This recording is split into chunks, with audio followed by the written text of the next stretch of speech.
Hello, how you doing? I'm gonna take this out. How you doing? Good to see you. I love the hat. It's a style. Well, The hair as well. Some people love pictures. I think that's what. Mitch, did you see Tony Cisco die? wow, that's a shame. This side. Samson's good argument. No, no. They'll call you later. Send me your bill. Yeah.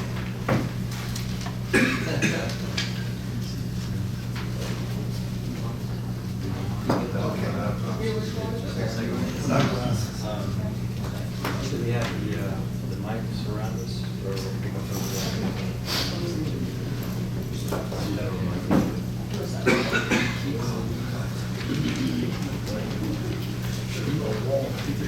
It's 9 o'clock and we're gonna get started. We're gonna wait a second.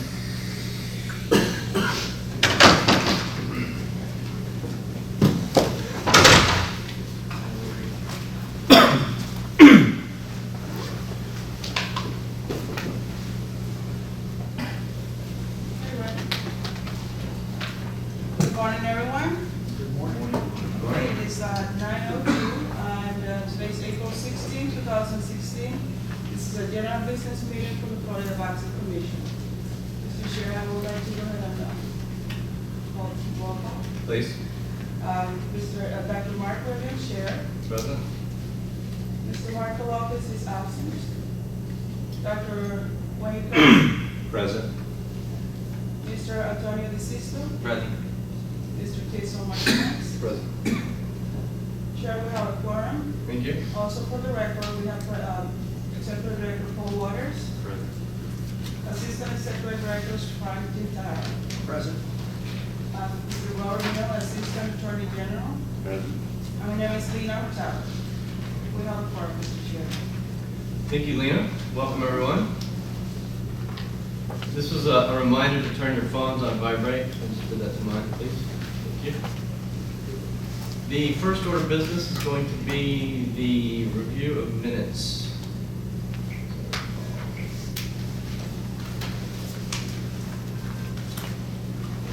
And we'll start with the June 27th minutes from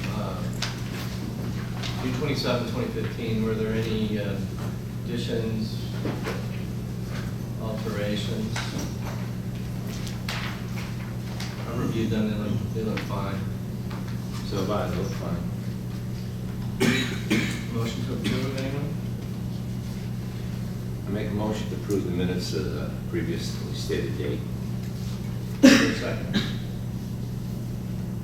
I'll second. Thank you, all in favor? Aye. Tony, aye. Is this a aye? Williams, aye. That motion carries, and the minutes are passed with unanimous. The next order of business is going to be the minutes from the December 4th, 2015 Boxing Commission meeting. Any comments? Thank you, sir. Is there a second? I have a comment. Please. On the first page, the members not present, was that excused or unexcused? Doug? Let's see. I will have to check the records and get back with you. I'm not quite sure about that. I think I received an email, but I'll go back to confirm. Thank you. Can I just put it on hold until? With that said, I'll withdraw my motion. Okay. Thank you. And similarly for today, let's, Mr. Lopez, I assume he's excused? Yes, it is. Thank you. We'll put that on the record. Thank you. And so we will vote on this at the next meeting. Next order of business is an agenda item from Dr. Kearney. You have the floor. Thank you, Chair Williams. This this is something that I personally think is important, and I'd like to state that this was has to do with our badge that I was first given when I arrived here several years ago. And when I arrived and I was appointed by the governor for a position of commissioner, I was told by Tom Milne, the director at that time, that what my job was and what to read, and that I was given a gold badge. And he said that the commissioners had a gold badge. So I paid for this badge, and I wore the badge. And the badge at that time, I thought was a historical event that happens with every commissioner. And the purpose of bringing this up on the agenda today was to reinstate the gold badge. And what I'd like to do with my talk is to give a little bit of history of what went on since this badge was taking place, because under the Sunshine Law, it couldn't be discussed with the other commissioners, and so I was there alone, and I'd like to bring up what there alone meant. When I first was given the badge, I tried to follow the advice of Tom Milne. I read all the books. I talked to Frank Gentile, who helped educate me on what my job was and what to do. And I know a little bit about boxing, and I tried to find out a lot about what I didn't know. And so I read all the books. And in reading all the books, I would like to inform the audience here of just what I came up with.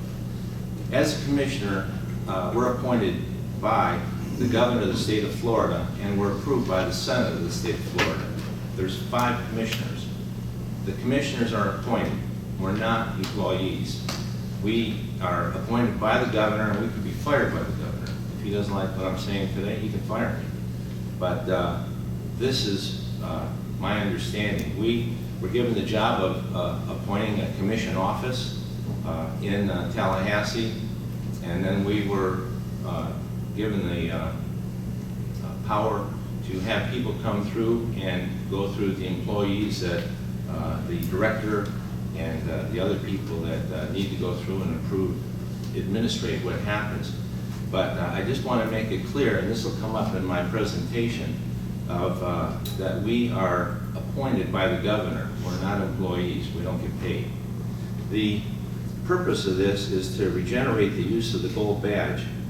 Now, the badge that I'm talking about that I was given is this badge here, which I paid for, I don't use anymore. And on this badge, it says Boxing Commission, it says Dr. Kearney, and it says Boxing Commissioner, and it has the logo of the state of Florida. Now, the purpose of this badge is to facilitate me getting into an event during the event where I want to go and remove myself from the event, no problem. This badge is pretty effective, and a lot of events are not like the event that we're at today. The event today, this is the top event, and this is what I was given. This says Commission, Dr. Wayne Kearney, Commissioner, and I'm going to wear this at the event tonight, and this is my logo. But this is a top presentation, a top event. And everything is well organized. I got a beautiful identification piece here. And if you've got good eyesight, you can read who in the heck I am. Now, a lot of events that I go to, they don't know who I am. I got a suit on, and if I don't have this badge, I may have trouble getting a parking place. I may have trouble getting into the event. A lot of the people at the amateur events, they've never seen me before, and I was going to these events trying to get an education on exactly what goes on with the boxing and kickboxing, and some of the people in here know I've been at their events. And so this badge greatly helped me. Now, when the time went on a little bit, there was an event that happened, and I'm not going to go into that, but there was, it was something that the people who are in control of the badges felt that it wasn't the right thing to do, and this was not brought up with the commission. The badge was just taken away, and what I tried to do, because according to the book that I have here, Can you tell us what that book is? yes, this book is there's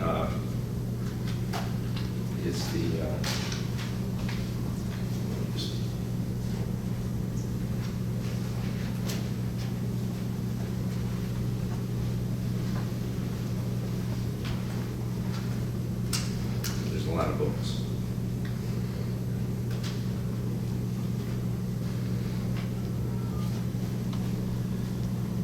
Anyway, like I said, the governor, we worked for the governor. I was not informed of what the method was to complain about having this badge taken away. So what I tried to do was have an appointment with the governor of the state of Florida, and I was given an appointment to see the governor. Was then taken off of the appointment, and they said that there was no reason given. I then had a call from Ken Larson, who is our Secretary of Business and Regulation. He called me at my office, and he said that he'd like me to defend my position on why we should keep the badge. And I gave my defense, and he said, well, in his opinion, it wasn't good enough, and so that was the end of that. The badge was taken away, and there was no substitution at that time given to me on what would be done. Then we had changed directors to Cynthia Halprin, and we were given this in replacement. This is something that we were wearing instead of our badge. And I can tell you that I have a perfect vantage point because I'm the only one in this room, and besides the other commissioners, that have used both of these ID pieces to get into the event, during the event, and out of the event. Now, this piece, I can tell you, and this is the purpose why I wanted to be on the agenda today, is ineffective, okay? You may have a little discussion with the parking attendant, you may have a little discussion with the people who in the heck you are there, and this is not very authoritative. This is. This gets me where I want to go. Now, this badge is not being used by me to look like I'm something other than what I am. This is just telling exactly who I am and who the other commissioners are. And I think this is very important. The follow-up is that I was given a couple pieces of information. One was given to me by Ken Larson, and this was stated. There's two definitions here.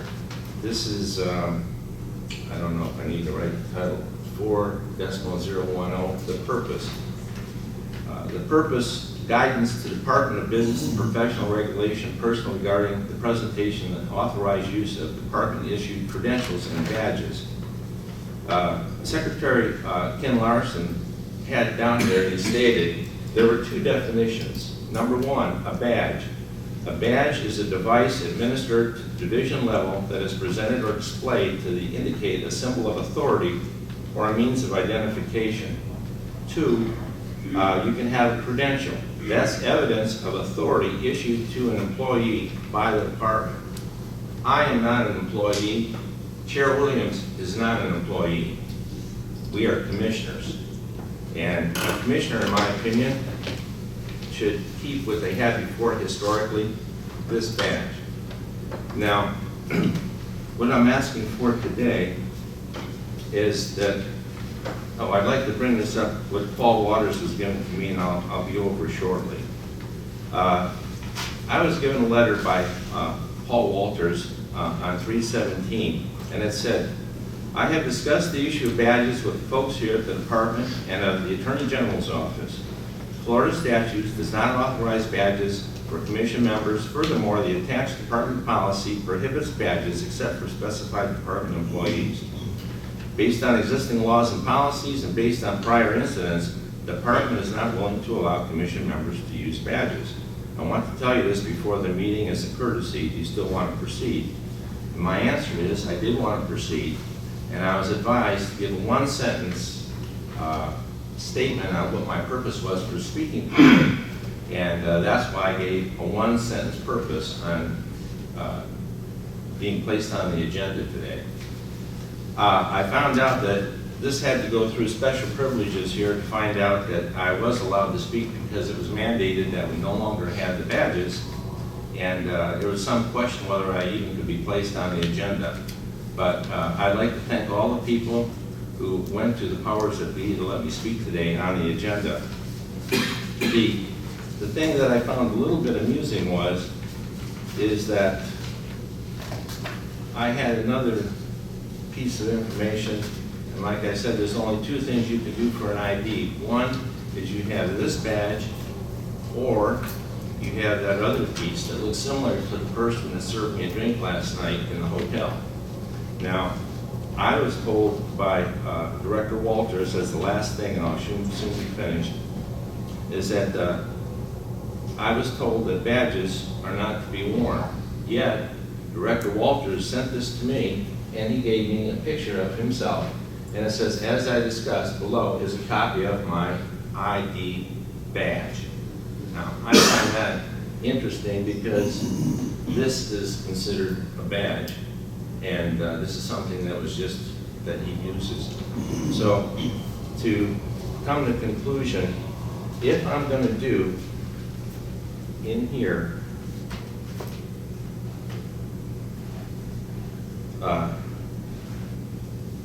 there's a board member handbook here that was signed by the governor and Kim Lawson, the secretary. And if you read through here, it says that the position of a board member, which we are, they should be well informed and they should participate in the rulemaking. And the reason that we're showing up to these fights, the fights go on whether the commissioners are there or not. And the directors are really key people there. If they're not there, the show doesn't go on. But the commissioners are there to gain knowledge of how we vote here. And the commissioners are also there to understand how we're going to participate in the issues that come up before the board. If there was no point to be there, then why be there? So, in conclusion, I'd like to have the policy changed, the mandate eliminated, and the consideration made to support the commissioners that serve here. I think tirelessly to read a lot of pieces of paper and prepare for these meetings. The conclusion would be is I'd somehow, and I'm up to the suggestion of our Assistant Attorney General here, on how I would go further to convey this to the powers that be to reinstate the badge. And I would like to thank all the people who let me come on the agenda today. And you know, I thought about this a lot, and I'm sure I wasn't eloquent enough, but I thank everybody here for listening to my presentation. And I think that if we had the badges, it would serve a good function to show the support of the governor for us, and it would also help us at all the events, including tonight, and who the heck we are. That's it. Thank you very much. And if we could hear from the other commissioners, because of the sunshine law, I think that every commissioner here should put their input in. If I stand alone, I stand alone. Otherwise, I'd like some support. Thank you. Mr. Chairman? Thank you. Yes. I agree with Commissioner Kearney.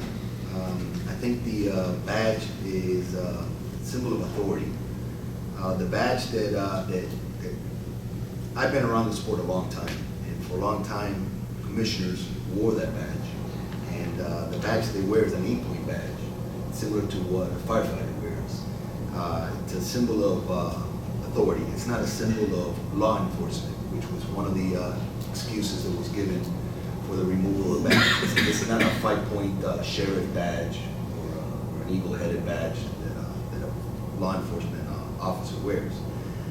With that said, I believe that the decommissioning of the badges had to do with an event, with with an incident that occurred in Vegas, which I was involved in. That was an unfortunate incident. It was a misunderstanding, and it was blown out of proportion by an executive director, which was not a very nice person, and has been fired since then. I'm talking about the Las Vegas, Nevada Athletic Commission former executive director. That gentleman made his own interpretation of what took place there, called our executive director and gave his version, and out of that it was a huge overreaction, and we got notification that the badges were decommissioned.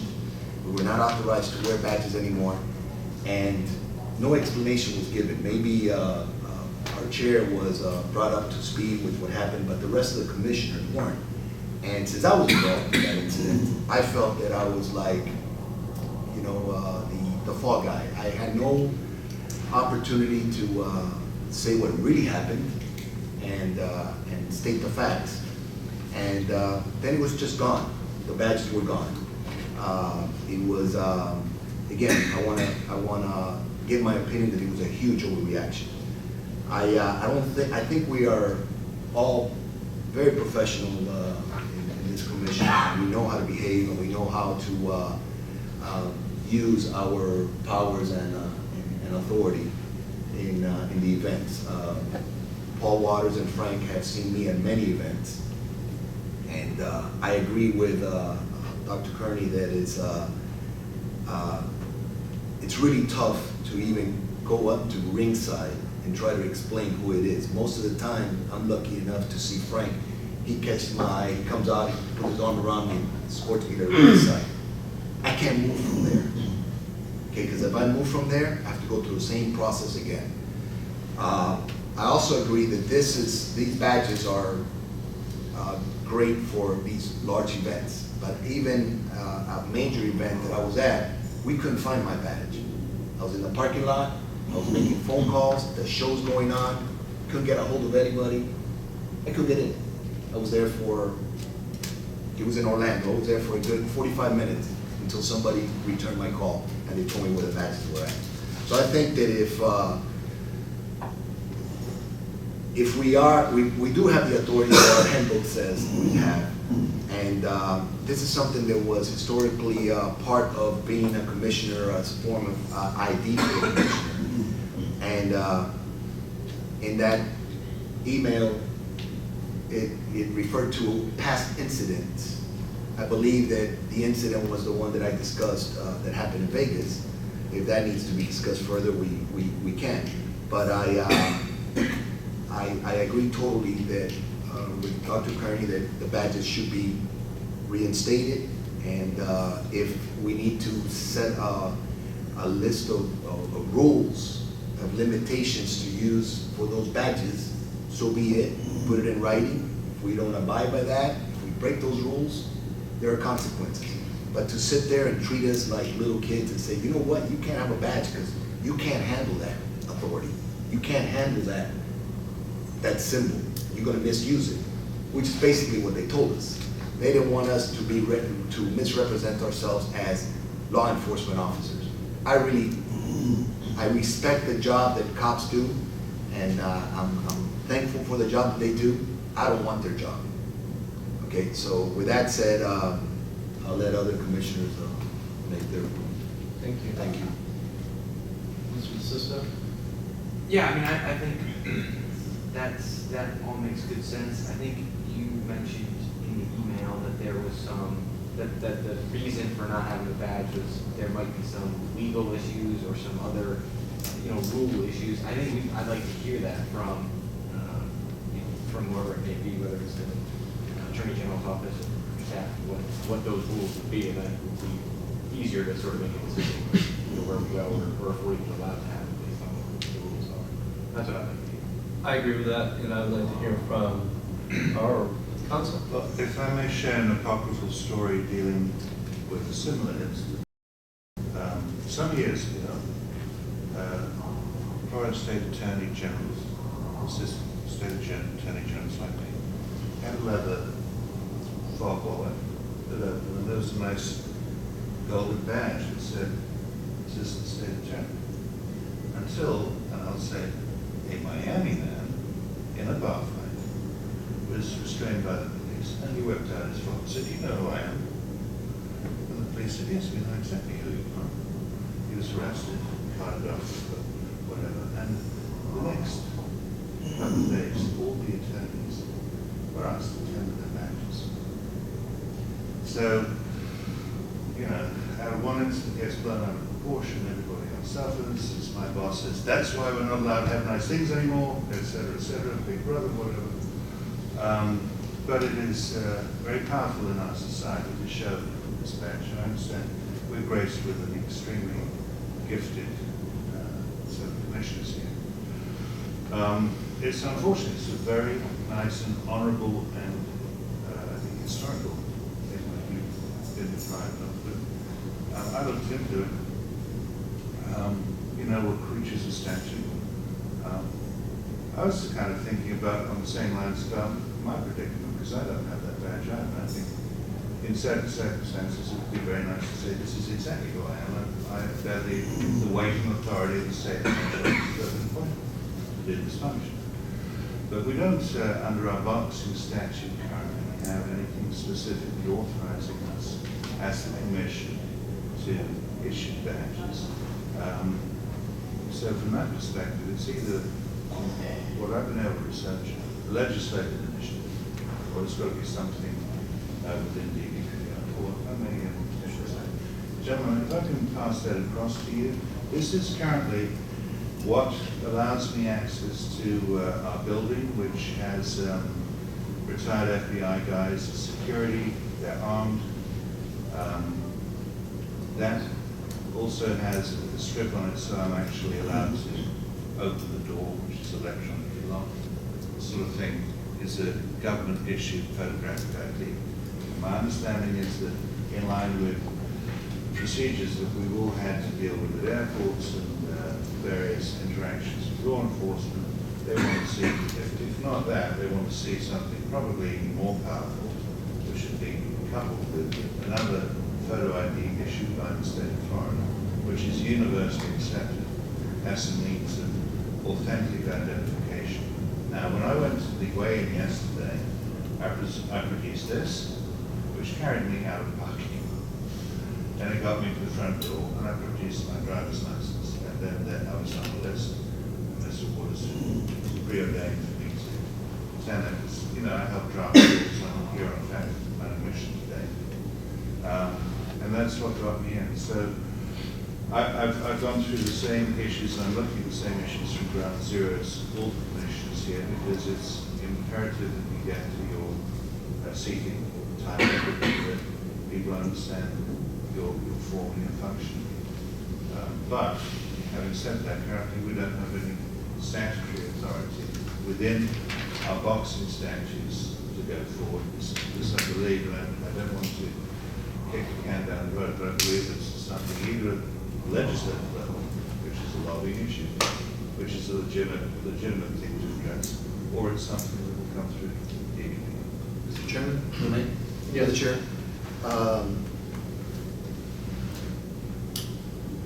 Your statement or your reasoning behind this is you're comparing employees, which is the point that Dr. Gurney said, employees versus appointees. Okay, it has nothing to do one with the other. I agree that you guys should not have a badge. You should have an ID. You have be able to swipe the doors to get into your offices and access areas that we are not allowed to be in without being escorted by the proper personnel. So I don't think that your answer is satisfactory to our concern. And you say that you know, maybe it's something that it's not in our rules. Well, that's what we're here to do. We make rules. It's not in our statute. Right, but we don't have. We only create rules because we have a statute that allows us to implement them. Right? Okay. It's statutory authority. I can say now, if we try to draft a rule, because I would do backtracking analysis. You know, we've had all this trouble with Jackson. Let me interrupt you there a second, and I understand the rule-making process. Obviously, with all due respect, not as well as you do, but. Together, working Okay. with other men.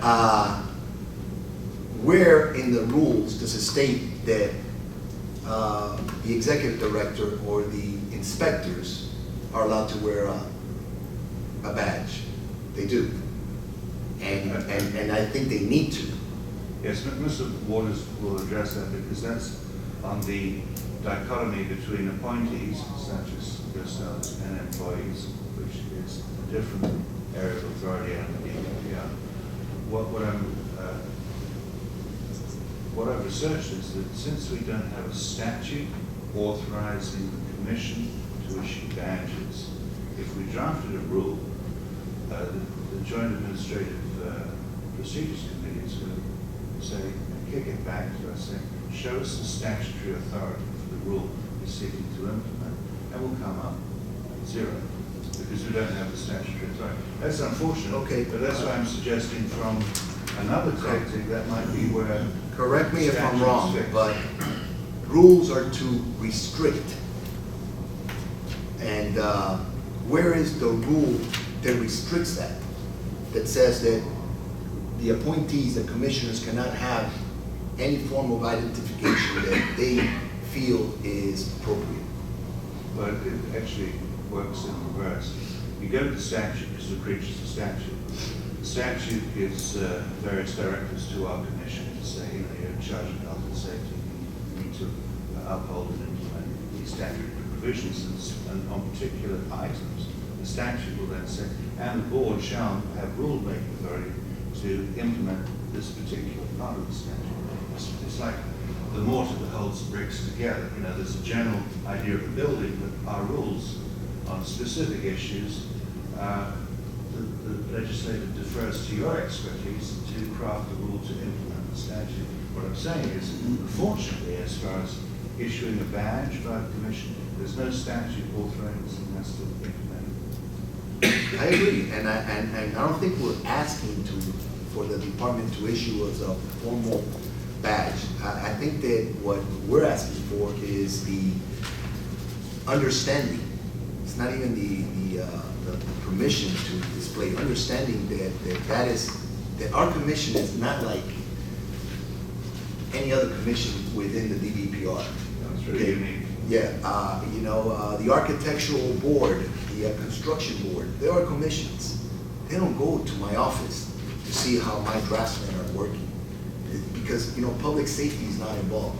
We in turn have to go. We should go to events. We should mingle along there. We should go into the locker room and see what's going on, see how the staff is performing, see how the employees are doing their job.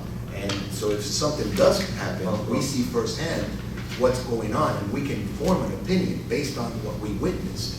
The respectable function is not to act as a supervisor. Correct, but we can witness it. On the Definitely, and I agree with that, and I would never interfere with the work of any of our employees. But we can witness what's going on, so when it comes in front of us, we have an educated opinion of what actually took place. I think we touched on this maybe a year ago.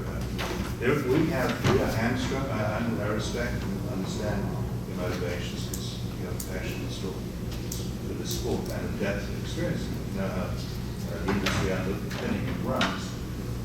But as commissioners, I'll also point out to you, gentlemen, that you ultimately have a quasi-judicial function. Ultimately, if the people are going to be disciplined, and we have been hamstrung occasionally in various boards where the commission or board members are then participant eyewitnesses to an event, and they have to be reduced, and they perform their quasi-judicial function when it comes to the duty of. Okay, so what you're saying is that we should not attend any events, we should not be involved in the sport, and I completely disagree with I'm that. not saying that either. I'm saying that you, there as commission, We are. you oversee the entire gamut of this sport, the sports involved. And you look at it from your perspective as commissioners, whereas DBPR have a function, boots on the ground, to deal with the weigh-ins and the IDs and the medical records and all the administration and the inspections, and that's their function. And you draft the rules to them to make their job effective. That would be the part. I have one for you. Okay, I would like to say something. Go ahead. No, Please. no, I was just gonna ask you, you said there's no statutory authority. So was there when we had the badges before, was there a statute that's been since repealed, or, so we have some idea? I don't know. I don't believe so. I think it had been an honourable custom, a historical custom, except when it was examined, and then I don't know how long we've had JAPSI, but we haven't had it for that long. As you know, they go through everything with fine comb, and we're continually having our rules reassessed for statutory authority or implementation authority, which is, theoretically, it's a little bit challenging to us to get our rules through. So, from my research to date, there is no authority in our own statute governing what you're in charge of for this issue. Not today. Commissioner Kearney, what I'm looking at here for the credentials and/or badges, is 4.106. Is that under statute that I'm reading? If you can show me what you're referencing. Sure. This is the DBPR, I've got it, thank you. It's the DBPR policy. This is the administrative policy of DBPR. It's got nothing to do with the Box Commission. It's for their employees. Okay. So, we unfortunately, because it would be very nice to address this issue head on and find a fix, to go there, since we're the creatures of statute, we've got to find a statutory grant of authority so that we can then implement that rule. And if there was such a thing, I'd be the first one to say, here it is, gentlemen, what do you want to do? Are you saying then that all the people wearing badges now should be wearing badges? No, I'm just saying for our community, we don't have a statutory authority to issue badges. Do we have a statutory authority for all the other people on in the boxing? The people who are wearing these badges at ringside? That's my question. Well, they are under DBPR. They're not under the commission as such, and they're regulated by the policy implemented for all the people that report to Frank Gentile or Waters that are overseeing the safe running of these matches. They've got their own credentialing policy, which is, I think, what you're referring to. Well, I could see if it could be interpreted, the Boxing Commission office is existing because of the Boxing Commission. That was our authority to create a Boxing Commission office. On this paper, and it was misstated by Director Halfman, she said the people within there, to me, we are there. This is us, the Boxing Commission office. We created it. So it says here, credentials and/or badges are to be issued to. It has Boxing Commission office and executive staff members. In other words, I can see where it could be interpreted that, yes, commissioners get a badge.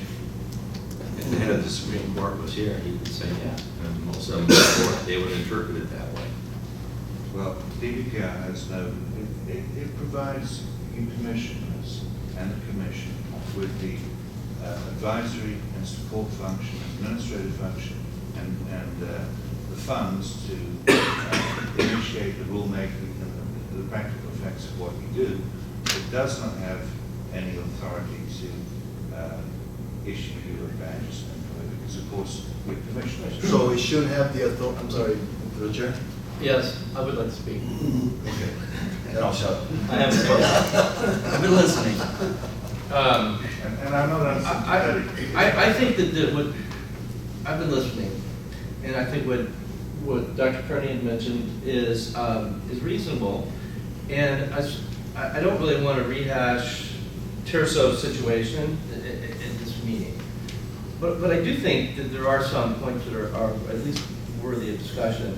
One being, we are not employees, So whatever this is, doesn't really apply to us, and I understand that because this is DBPR. And the other thing is, we were never really issued badges. Did you get a badge issued, you? Yeah. Issued? No, You got one? I had to pay for this badge, but I was advised to get But a it wasn't badge. given to you or No. issued to you. Only Frank was issued one. Yes. So I was also not issued a badge. I had to purchase one, and I did this, and I think this is interesting because this brings up your point. I was a new commissioner at the time. Dr. Kearney and I were at an event, and he had this, give me that thing. He had this shiny gold substance around his neck, and I didn't. And nobody had told me about this, right?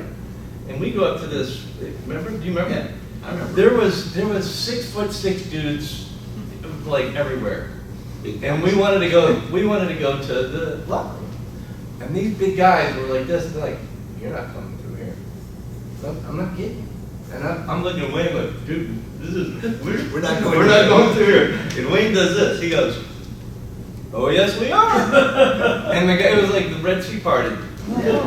These giants moved. And we got to go where we needed to go safely. So I would argue, number one, we're not employees. I agree. I'm not sure that this really applies to us. Number two is it's been a historical thing that the commission members purchase, we're not issued, purchase badges for identification. That's why I still have it. So for me, I think it's kind of a different way of looking at it. It's historical. It is for, I think, to a certain degree, for our health and safety, because we were not going there with these giants, right? In fact, I was feeling a little uncomfortable. I just want to, it's Commissioner Kearney again. I just want to bring up another event that I think Commissioner Tirso and I were both at.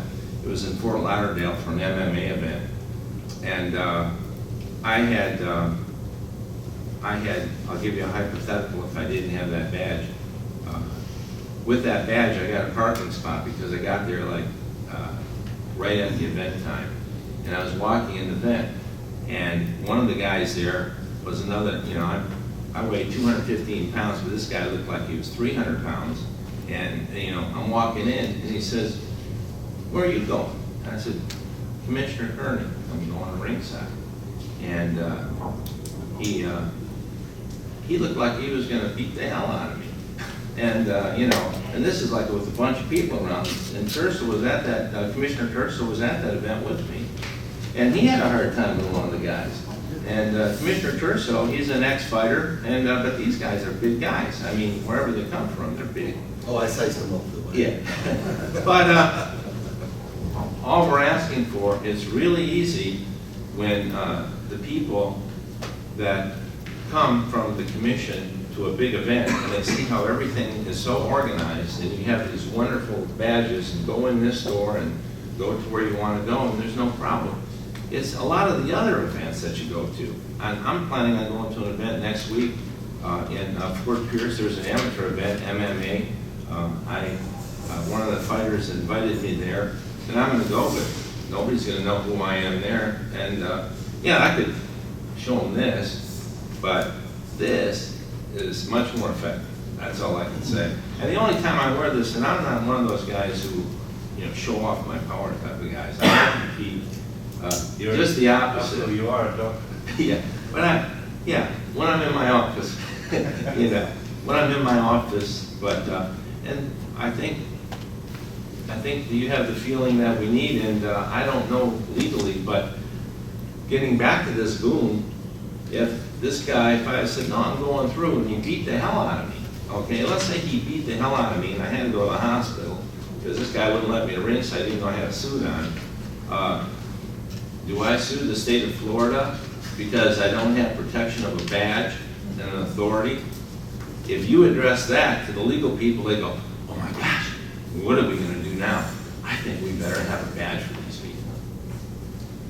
Whenever they go into a lawsuit type of example on the reverse, then they see the point. It's always after the fact. We're just trying to help the people. And my job is to advise you gentlemen. There may be a way forward. We haven't heard from Mr. Waters yet. I don't know if you have. Let's hear from Mr. Waters. Yes. You know, this predates me. you know, my 2 years on the commission, the badges were taken away, I think, 6 months before I could. You know, I can say that in the 2 years that I have served in this position, I've probably worked 40, probably been to 40 events. And I've never had a problem getting in. I don't wear a badge. I know Mr. Gentile has a badge. But, you know, I personally don't think it's necessary for me to have a badge.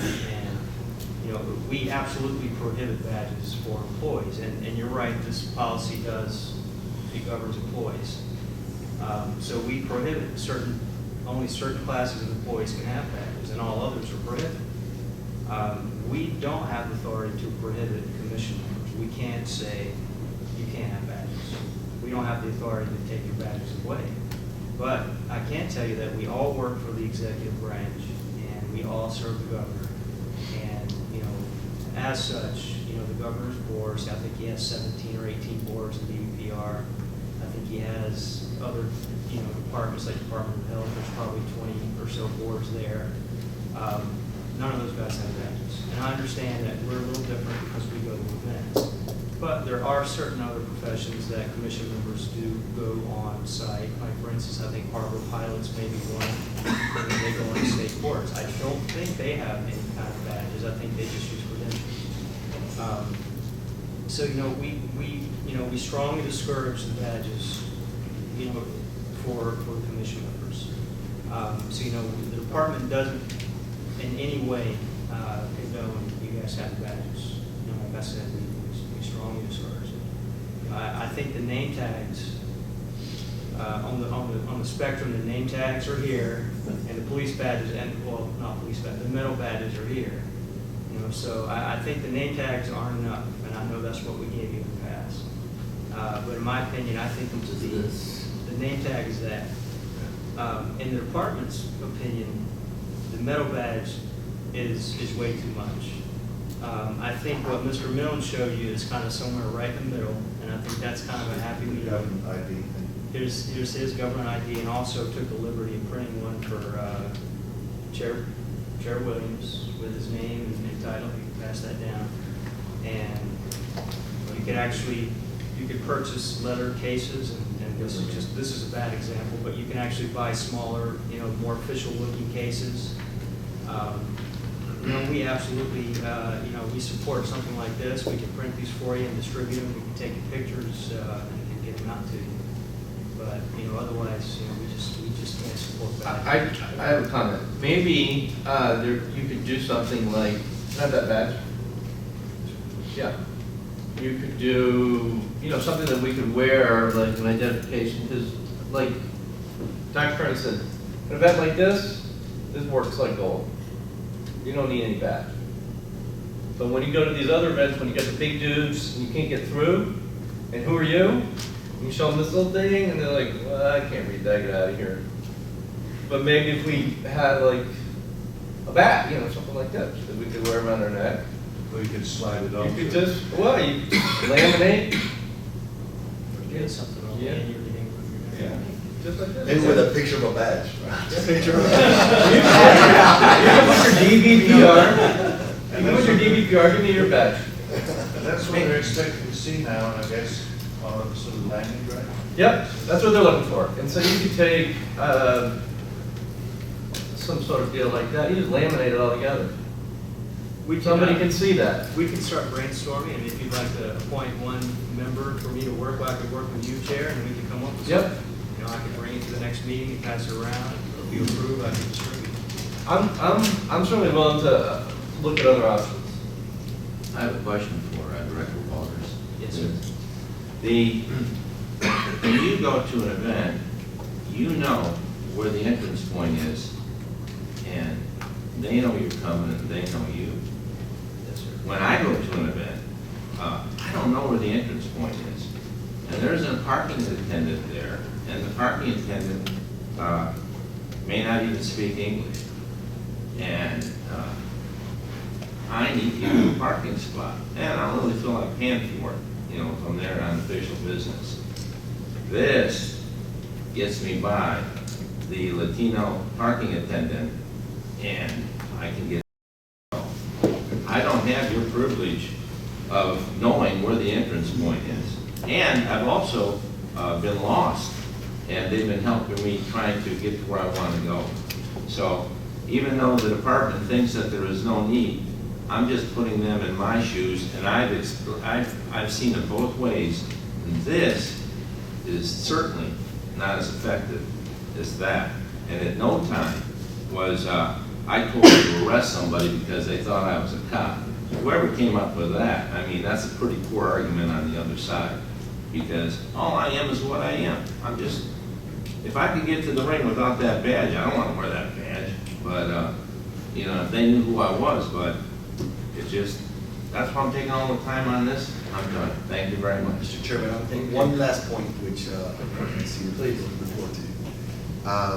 You made a great argument that you discourage the use of badges, but no valid reason has been given why. And why that historical symbol was not taken away from us, was decommissioned, basically. And we respected that. You know, so you know, no valid reason has been given, no, other than that incident that I mentioned, which was never heard out. Okay, so and I don't think there was comparison to the incident that happened with the assistant state attorney, because he was trying to misuse his badge to try to get out of getting arrested or getting a traffic ticket or something like that. That's not our case. That's not what we're here to discuss. None of us have been accused of or proven to misuse that badge. Okay. And like I said, if we come up with, the commission comes up with limitations of the use of that badge, we will have rules in place. We'll abide by it. We, you know, and we can work with it. I strongly feel that the badge is a symbol that I would like to keep. I know that this would be a compromise. I respect our chair's decision or instructions to explore other avenues, but I think that Dr. Kearney was here to discuss having the badges reinstated, not looking for a symbol of authority. So that's all I have to say. Thank you. So then, we gotta move on here. But as for the badge, Mr. Waters, is there anything that we can do as a commission to send a gentle request? Sure. Throw it up the flagpole Sure. gently. I mean, we spent a lot of time. It's obvious that there's some serious interest in at least getting an official response to our concerns that we're not employees. We're not really asking them to be issued. That there is some significant historical value to this, and I think it's a health and safety matter that is important. Sure. So those 4 reasons, you can at least throw it up the flagpole, and in the meantime, we will be strongly advised to not use them. Understood. Thank you. Is there any other comments? Thank you very much for listening to this presentation. Thank you for bringing that up. Thank you. The next order of business, Mr. Tirso. Thank you. I haven't spoken enough yet. One thing that I wanted to bring to our attention before I get into my agenda item is that I came up with a form, an agenda item request form, which I sent the department. The reason that I think that this is important that we implement something like this is because I would like to hear from the participants of the sport, the people that are interested in the sport, that there be a form on our website that they can simply fill out and be considered to have an item placed on the agenda. That doesn't guarantee that the item would be placed on the agenda, but at least you put it in a format where we can read it and say, well, this is something that should be discussed or not. Right now, I know that they do it through emails, they do it through letters, and really, you know, a lot of the detail is lost in that. This is a form that is used in a local municipality that I work with, and I did some changes to it, but I would like my fellow commissioners to take a look at that. That's on their agenda paperwork, and maybe we can instruct the staff in the future to implement something like this to facilitate the participation of the public and us commissioners also. Okay. With that, I'll move on to my agenda item. Thank you, Mr. Chairman, for allowing me to bring this up. I asked to place this item on the agenda because I think it's very important for the commissioners to attend the events, to firsthand witness what goes on, how our commission performs their work, and understand the sport that we regulate and the limitations of those sports. Most of us have been around the sport a long time, and some of us have been licensed in other capacities with this commission. And by doing so, I have been licensed, and by doing so, I've witnessed the good, the bad, and the ugly of the sport. But most shockingly, I witnessed the unacceptable behavior of a past executive director. Okay, that behavior actually moved me to pursue the opportunity to become an appointee of the governor, because I wasn't proud of the way things were being handled by our commission, and especially the executive director. With that said, before I continue, I want to make crystal clear that I'm very proud of the excellent work that our commission is doing. Starting from the top, Mr. Paul Waters, Executive Director, and Assistant Executive Director Frank Gentile, my friend, and I've known Frank for a long time, hardest working man in the commission. Lena, the staff, our legal team, and especially our event personnel, the inspectors, referees, judges, timekeepers. I mean, all these guys take their job very seriously and perform their duties in the utmost professional manner. Since the 80s, I regularly attended 12 to 24 events a year, both professional and amateur. I enjoy the sports that we oversee. And I wanted to continue that throughout my tenure as commissioner. But very early on, there were a couple incidents that happened. The one in Vegas, which we already discussed, and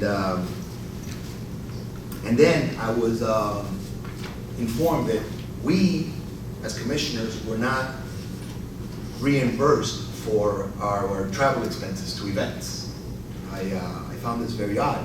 You know, we're volunteers, and we're expected to regulate a sport.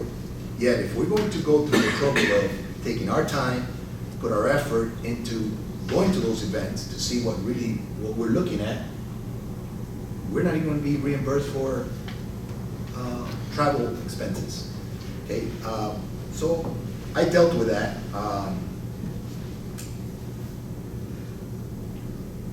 Also, I was informed that we weren't allowed to bring any guests to the events. That we were just there because the promoters were nice enough to allow us in, and I guess we're expected to sit on our hands, not speak, and not move from our assigned seat. Just go. Okay. I think that's hardly the way to treat a dignitary, which is the exact word that was used to describe us as commissioners, dignitary. I looked up what a dignitary was, because maybe there was an alternate definition, and it was almost like the Queen of England. But the Queen of England gets a lot of perks, we get none. Okay. In my mind, the commissioners are the ambassadors to the sport. We should be seen at events. That's why when we have a large event like we'll have tonight, they'll announce Florida Boxing Commission Chair Dr. Williams, okay, because we're expected to be there. I'm confident that every one of our commissioners took our job very seriously, and besides the eagerness to serve, we're also fans of the sports. We like the sports that we're involved in. I strongly believe that for us to perform our duties and have good, educated opinions on the decisions that we make, we need to be to those events. So I propose that we as dignitaries, ambassadors to the sport, and appointees of the governor, we establish a protocol that will encourage our attendance to the events. That should include a prerogative for us to bring guests to the event, reasonable accommodations ringside. I don't think that, you know, right now the accommodations that have been made are like no other state that I've gone to fights in. The boxing commission is normally ringside, but it's not at the apron. It's not at the commission table. The commission table should be reserved for the executive director, for the director, for the staff that is actually working there. The commissioners should be ringside, but at a comfortable position. I don't enjoy sitting ringside, sometimes behind corner post, being subject to being splattered with blood, spit, other bodily fluids, and at the same time, not be able to even have a conversation with anybody because Paul's doing his job, Frank's doing his job. You know, they can't sit there and talk to me about, you know, the football game last night. So I think that reasonable accommodations ringside should be looked at, such as we have provided for additional staff at these large events, which is on the ringside, but not necessarily on the apron. And lastly, I believe that we should be entitled to reimbursement, reasonable reimbursement to attend these fights. Okay, I was told at the time that we don't have a budget for that. Well, you know, it's an expense. It should be somebody oversight should not constitute that it's fine. Okay, so thank you, and I would like to hear the opinions and input of my fellow commissioners.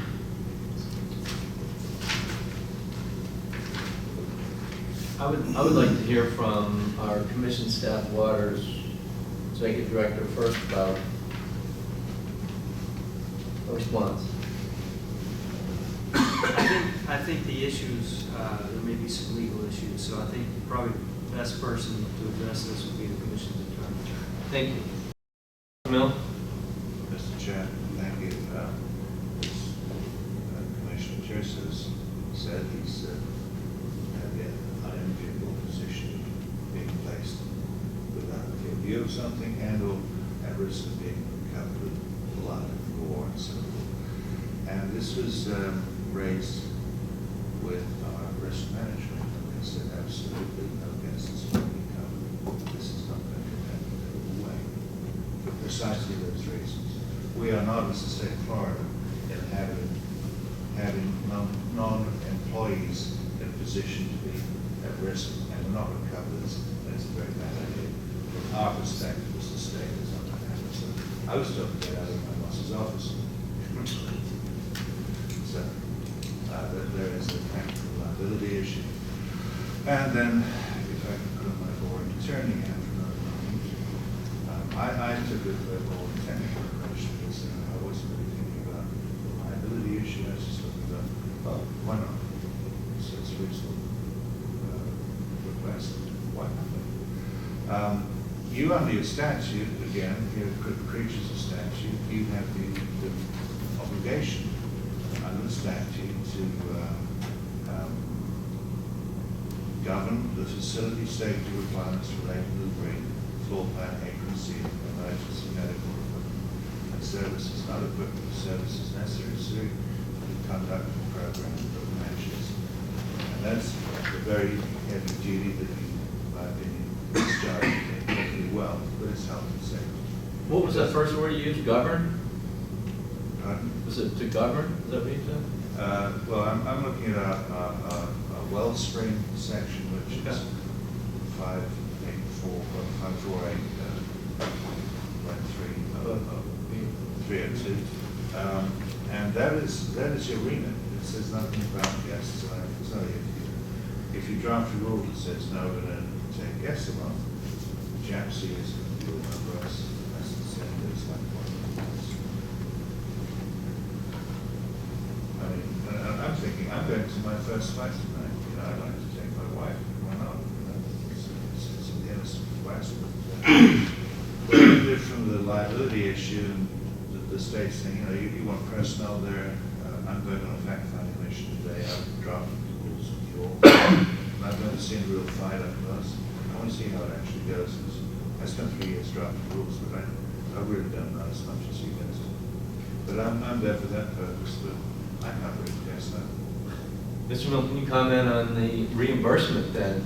It is very expensive. We don't get paid, you know, Yes, and you for have us, to find travel. places, you Yeah. have to take off from your professional Right. duties, your architects and doctors and so on.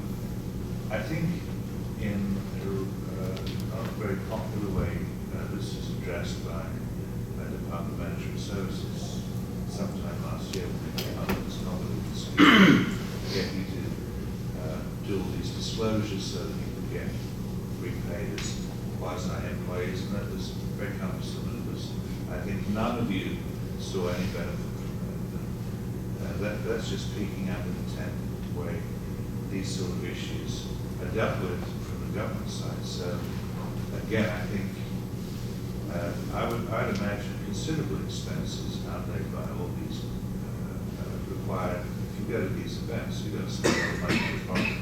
This is reimbursed. How there's fairness issues, there's definitely an out-of-pocket issue, but how that's addressed, again, it's I think a legislative issue. We don't have anything in our statute that addresses that issue currently. Mr. Chair? Yes. How did the state come up with $50? That's insulting. Offer $50 to take 3 days off from my job, from their practice, you know? Right, so it's like, you know, but, well, I know the statute. I'm saying, how did they come up with the $50? It's ridiculous. So I don't even think I sent in my paperwork, not accepted it. So once in a while, my secretary says, hey, you got the big check from the boxing commission, $50. How do you want to put this? What special account do you want to put this in? You know, you know, that same way, it's all the answers that we're getting to all our concerns is, oh well, it's not there.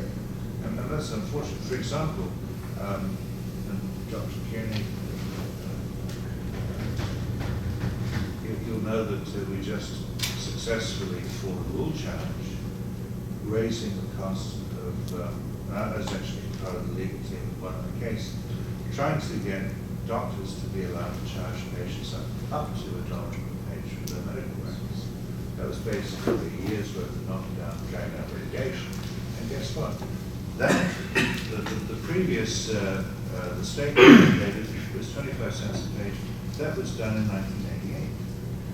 That's how these things creep along, and nobody makes a fuss, and people left totally out of pocket, like the medical professional are getting reimbursed for a significant expense. You're in the same boat, Commissioner Tirso, but it took either legislative action, because now the legislature had to mandate that the rule was raised. Sort of hospitals dogs. I think it may be a legislature because when they came up with $50, it was a long time. You know, we reimburse our. I'm sorry. No, We reimburse our staff. They get, you know, mileage. They get, you know, hotel accommodations. And again, now I'm going to get the answer. Well, they're employees. You're not employees. So you know that answer is being used to the benefit of When it works. when it works Okay. all the time. Maybe it won't be on my lifetime, but to start something, not just say, well, it's not going to benefit me, so you know what, I'm not going to change it. You know, if it's something that we feel strongly about, maybe the guys that come 10 years from now will benefit from it. And Like the record rule. Yeah, it was from 1988, gentlemen, and he's been carrying that can for a long time. so, what is our process for, it sounds like there's a lot of legislative fixes that we would like to see that would help us change the rules in the way that we want to see them. Yeah, Do we have it's a got to be process? top down. Yeah, do we have a process for, I mean, I would imagine we need to get, I mean, committee meetings start in the fall. It's a pretty quick process to get into session. Do we have a process in which we can sort of as a commission say, here's things we'd like to see in the legislation changed?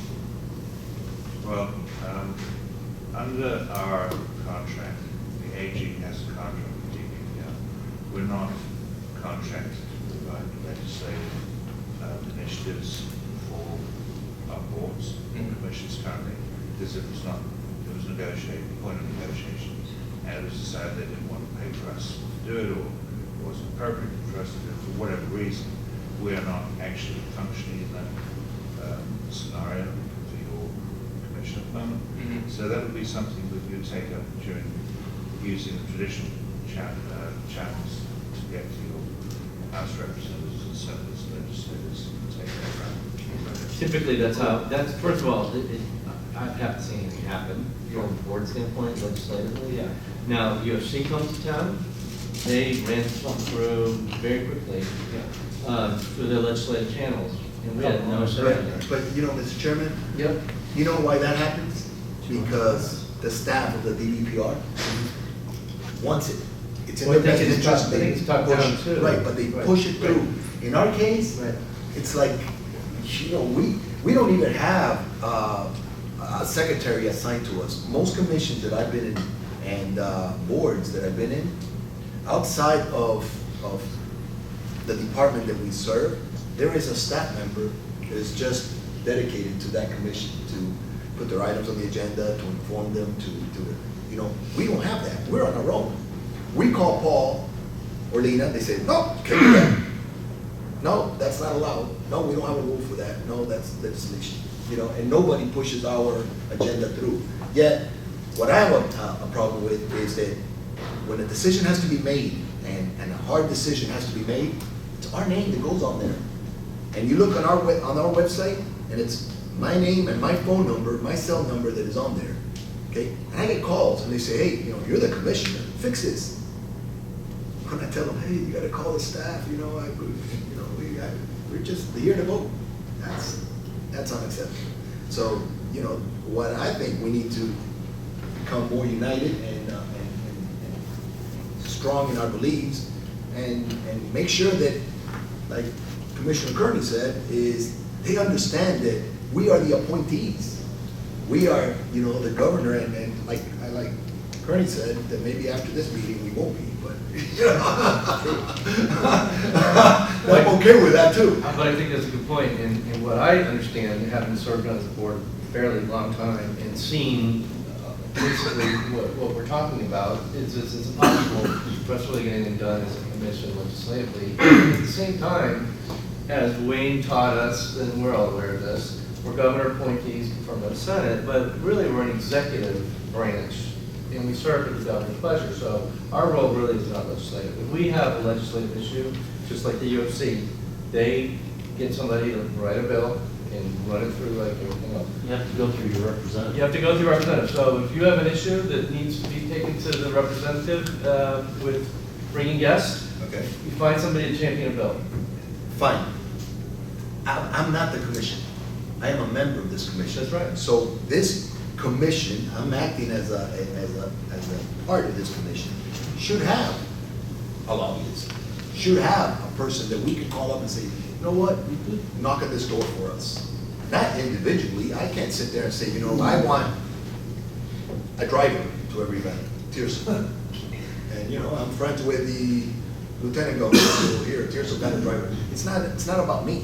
It's about that commission. Can we, it might be helpful at the very least to have all of us discuss, have all the legislative initiatives that we think should be done, and then talk about them as a board. So as a board, we have a set. And then if we need to go through it individually through a representative or something like that, that's the way to do it. But at least we're all on the same page about what we'd like to see. Would y'all take a recommendation for y'all's problem from a citizen of the state of Florida? Go ahead. I think the problem, you need to, I'm worried about you. All you need to do is go to your representative. Each one of y'all have a representative, and you'll write the bill up however you want it. Present it to them. They'll take it from there and put it up before the House. Either they'll approve it or not. But if any of y'all, you know, don't job, I'd be happy to fill in. I wouldn't even take $50. I know a lot of qualified people who volunteer their time to do this. Sounds like y'all created a lot of rules for us, we the people.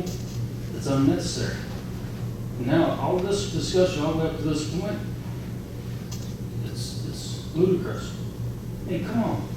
You're doing the people's business and you want the executive privilege? I'm sorry, I just disagree, and I have to tell y'all that. Y'all are here to do the people's business. Out of good charity, good heart. Not looking for this. Bring your buddies to talk, and I'm just giving y'all my opinion. Thank you. Mr. Downs, when, Yes, go ahead. when you make that blanket statement, first of all, when you call your representative, it's for you, for Larry Downs Jr. or whatever organization you want to promote or move forward. What we're discussing here is as a board. It's not as an individual. I made my point not to take my buddies on a drinking outing, a drinking night. Okay, I made my point of how we can encourage the attendance of commissioners. If you missed that point, that's why I wanted to correct you. But it's not. You said you're going to bring your buddy. As a whole. Right. I took the And whole we're thing. talking about when we're talking about addressing these issues. It's as a board. It's not as an individual. It's not as Dr. Kearney or as myself. So when you address an issue, it's as an independent, as a private citizen, as a promoter, as a coach, as a whatever it is. We're not acting in that I fashion. represent a lot of people too. I understand that, and if you ever do become a commissioner, you'll see how tough this job is. It's because not. Y'all are wrong. Y'all make it more tough, as most bureaucrats do. It's just my opinion. I am not a bureaucrat, and that's why I struggle with this. And I see that if you notice that most of the time, my questions are answered by legal. So if that's not being a bureaucrat, I am putting it out there for discussion. And so make it clear that we're not here trying to get perks or Exactly special what you're treatment. doing. It's on the table. It's exactly what you're trying to get. Perks. We're not. They're not supposed to be here for that business. They've made it very clear. The attorney's here. It's very clear. Mr. Chair Williams. Mr. Chair, Yes. may I address this point? Take a leaf, if you like, from the Board of Professional Geologists. They have a geologist training certification which facilitates young geologists who just graduated to pass an exam so that they can take the final exams much quicker.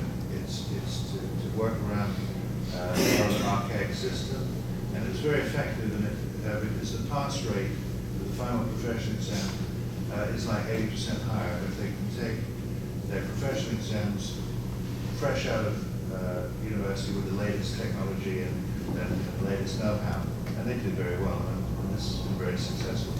And they took that initiative to, through the process that Mr. Downs had suggested, and independently the board members, because they are not doing board business now, they're looking for the young students coming up, or by analogy, the young fighters coming up in the sport or the profession, and they went to their representatives as individuals, and that was passed within a year, which is like, as you know, like the speed of light, because it was appropriate, it was necessary, the time was right, it didn't cost any money, and everybody got off bandwagon. Somehow, and there was just some very good organization that I would encourage you to follow what Mr. Dunn said, because it can be done.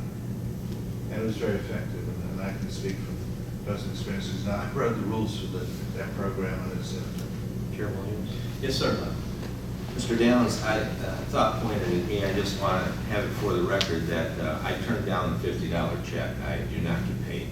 And I commend you for that. That's what every one of y'all should be doing. $50, come on. If you gave me $500 to do this, I wouldn't do it. I'm a plumber. I represent this sport. I'm not up here to try to bring my family and my friend and my neighbor or my wife to these events. They pay like everybody else. These events cost a lot of money.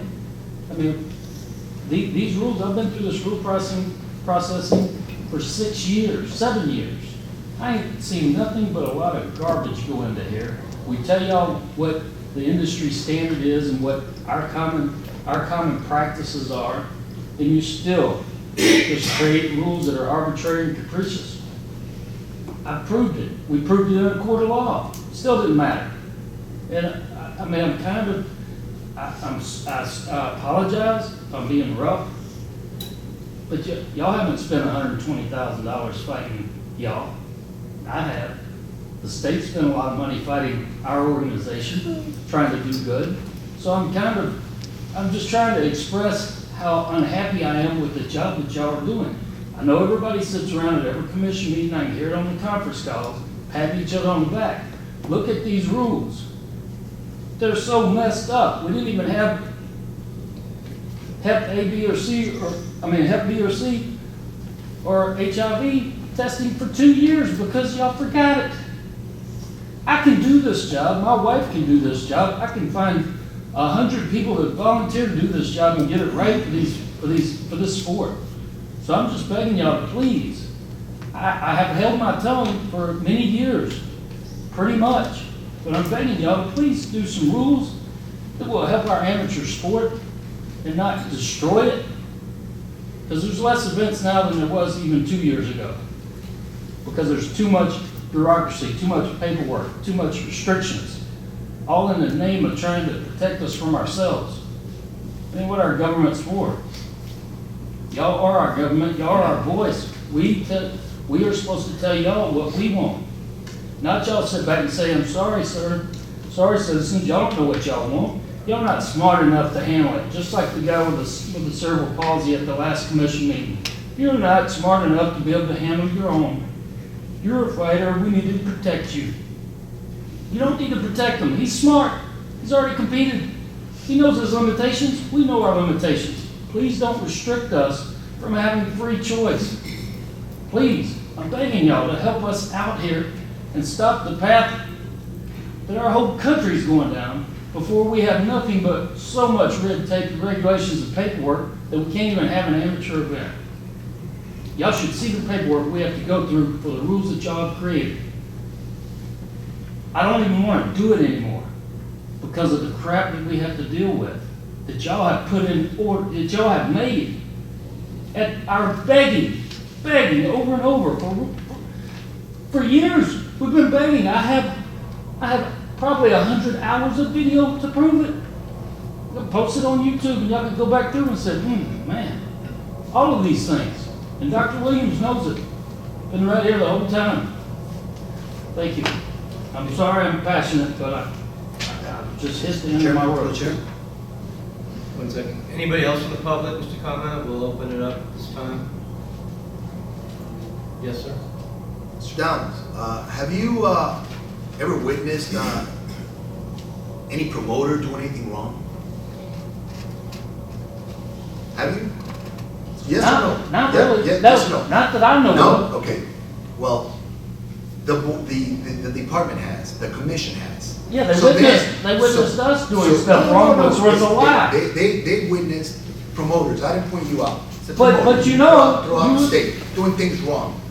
That forced us to write rules because a lot of times they said, well, we didn't know we shouldn't be doing it like this. We didn't know that we couldn't have backyard fights because he wants to fight him. Why not?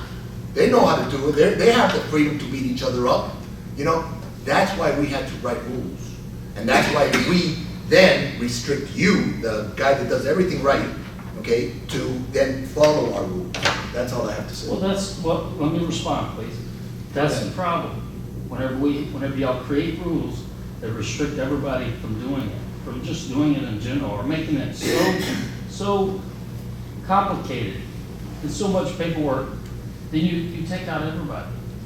Or only a limited few who are willing to do it because they're making the money. But y'all not completely innocent up there. Mr. Jensen. Yes, no disrespect to anybody. These commissioners, you don't know because you're not involved. Oh, I am. Oh, no, hold on, let me speak for a minute. I said no disrespect to you. Okay. These guys don't get paid, is what he's saying. He's not asking to bring a family into a fight. He was just making a point. This man was talking about a badge. It had nothing to do with anybody paying anything for his badge. They donate not only their time to be here, but they work on this stuff for weeks. Okay, and the rules that they're working on, we have to have. Because, Larry, I know what you mean. You know, I had a gym for 40-some years. Rules are terrible sometimes, but if you don't have them, we have people that'll go out there. We'll have kids that'll be dead. No, I'm serious. Because they'll think they don't have to follow rules. It's ridiculous. No, a lot of the stuff is ridiculous, but it has to be in place. The kids aren't dying, and they're not going. No, I didn't say that. I said it would happen if we didn't have rules, because we got these guys, these ASOs and promoters, like Nobody's going to be Tirso risking said. their kid's life. They just don't care. No, you care. You're a caring person like I am, but there's a lot of them are just in it to make money. They don't care who fights who. These rules and these. Thank you. I would like to respond Mr. to Waters? Mr. Frank. If I may, Commission members and Chair Williams, the issue before the Commission is Mr. Martinez's request, and I think we're kind of limited on time. We are. And I see that we're digressing here. We're really getting. I'm sorry, I just wanted No, that's to, no okay. disrespect to anybody, I just wanted to And I make a think point. there is a time and place for this Sure. discussion, but I think we should maybe put it on the future Okay. agenda, maybe talk it out further later, but I think our time is limited today, and I think with all due respect, we should stick with that. Well, in summary, it seems legal has advised that, as for our guests, that there's a liability issue and there's no statutory authority for guests. Number one. So, if you want to get a guest, you have to run it a legal channel or the legislative channel. If the reimbursement, I'm still not clear on, because I feel that just because it hasn't been done doesn't mean it can't be done. And Absolutely. Is there statutory required for that? I can, in the next meeting, I'll bring the answer to that. I think the answer may be in 119 or 120, which lays out commission member compensation and public servant compensation. So I would like to make that an agenda item for next meeting to talk about travel reimbursement. And I can bring that, and I can That would be bring good. the answers that you're. And we're gonna move on. Just at the start, you mentioned having an agenda request form that the public can put forward. I just wanted to say, because I think that's a great idea. I think giving a clear sort of form opportunity like that for the public to put something on, or at least for us to consider whether it is a great Okay. Commissioner Kearney, I agree wholeheartedly with that. I think that's just, I read what you made up there, and I think it's excellent. No problem with that. Can we add a form to an agenda item request? If I may, Chair, I don't know if we can require the form. In other words, I can't say if you don't fill out the form, you Can't have an can't agenda. speak. Yeah. I think we can strongly recommend it and suggest that this form be used. Right. Because then we get into rulemaking. Right. So if you say Right. that- So this would be It's for just providing. convenience. Right. This is for convenience. Exactly. Well, that's Yeah. convenience. It would certainly focus the issues. It's a very nice tool. And if they use it, That's fine. the information is clearly. We don't want to have to go to statute to get a rule. Form. Stay away from the rules, please. Okay. Next order of business is Mr. Larry Downs Jr., Junior MMA. Can we do, we've heard this before, can we, how much time do we need? I just need about 5 minutes. 5 minutes, go ahead. Thank you. Thank you. Floor is yours. All right, y'all know, I've already been here before with other commissioners that were before y'all even, and, or before some of y'all. This junior MMA program must be implemented. It has to be. Y'all are discriminating against juniors. These kids here are coming up, they want to compete. My kids wanted to compete. I went against the rule because the rule was unjust. I allowed my kids and every one of my teammates, y'all know it because y'all were some for it, I allowed them to compete in junior MMA. Was the right thing to do, and it was the just thing to do. Just because y'all create a rule or a law doesn't make it right. And it's not right to discriminate against junior MMA competitors. All we're doing is taking boxing, kickboxing, jiu-jitsu, and wrestling and combining them. You have 2 boxers competing at 8 years old and up. They're punching each other in the head. And if they grab a hold of one another to stop the assault or stop the offensive technique, the referee runs in, says, stop holding. Now go back to punching each other in the head. All we're doing is giving that amateur, that kid, an opportunity to defend himself further than just standard boxing or kickboxing techniques. That's safer. I provided y'all with the doctor recommendations of the doctors that I know, the doctors who actually, 2 of them on there compete in boxing. They've even competed on our events. One of them is a neurologist.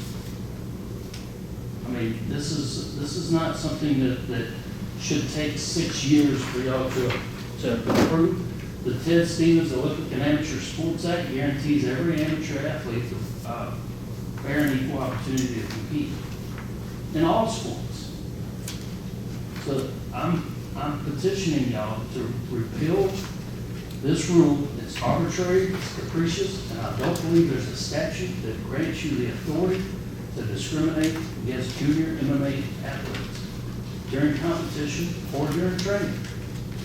It's just simply, nowhere does it say that you get to decide what we want to do for our children in a sport that is safer than the ones you currently already allow. So, and I've spent a lot of money on this, a lot of hard-earned money. I make my money under houses and attics. I dig ditches.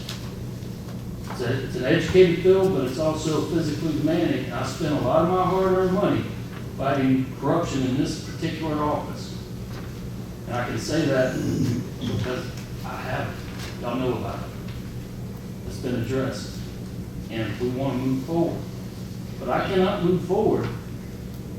And it's just going to get worse and worse for me. Every year it goes by that we can't have juniors competing to have opportunities.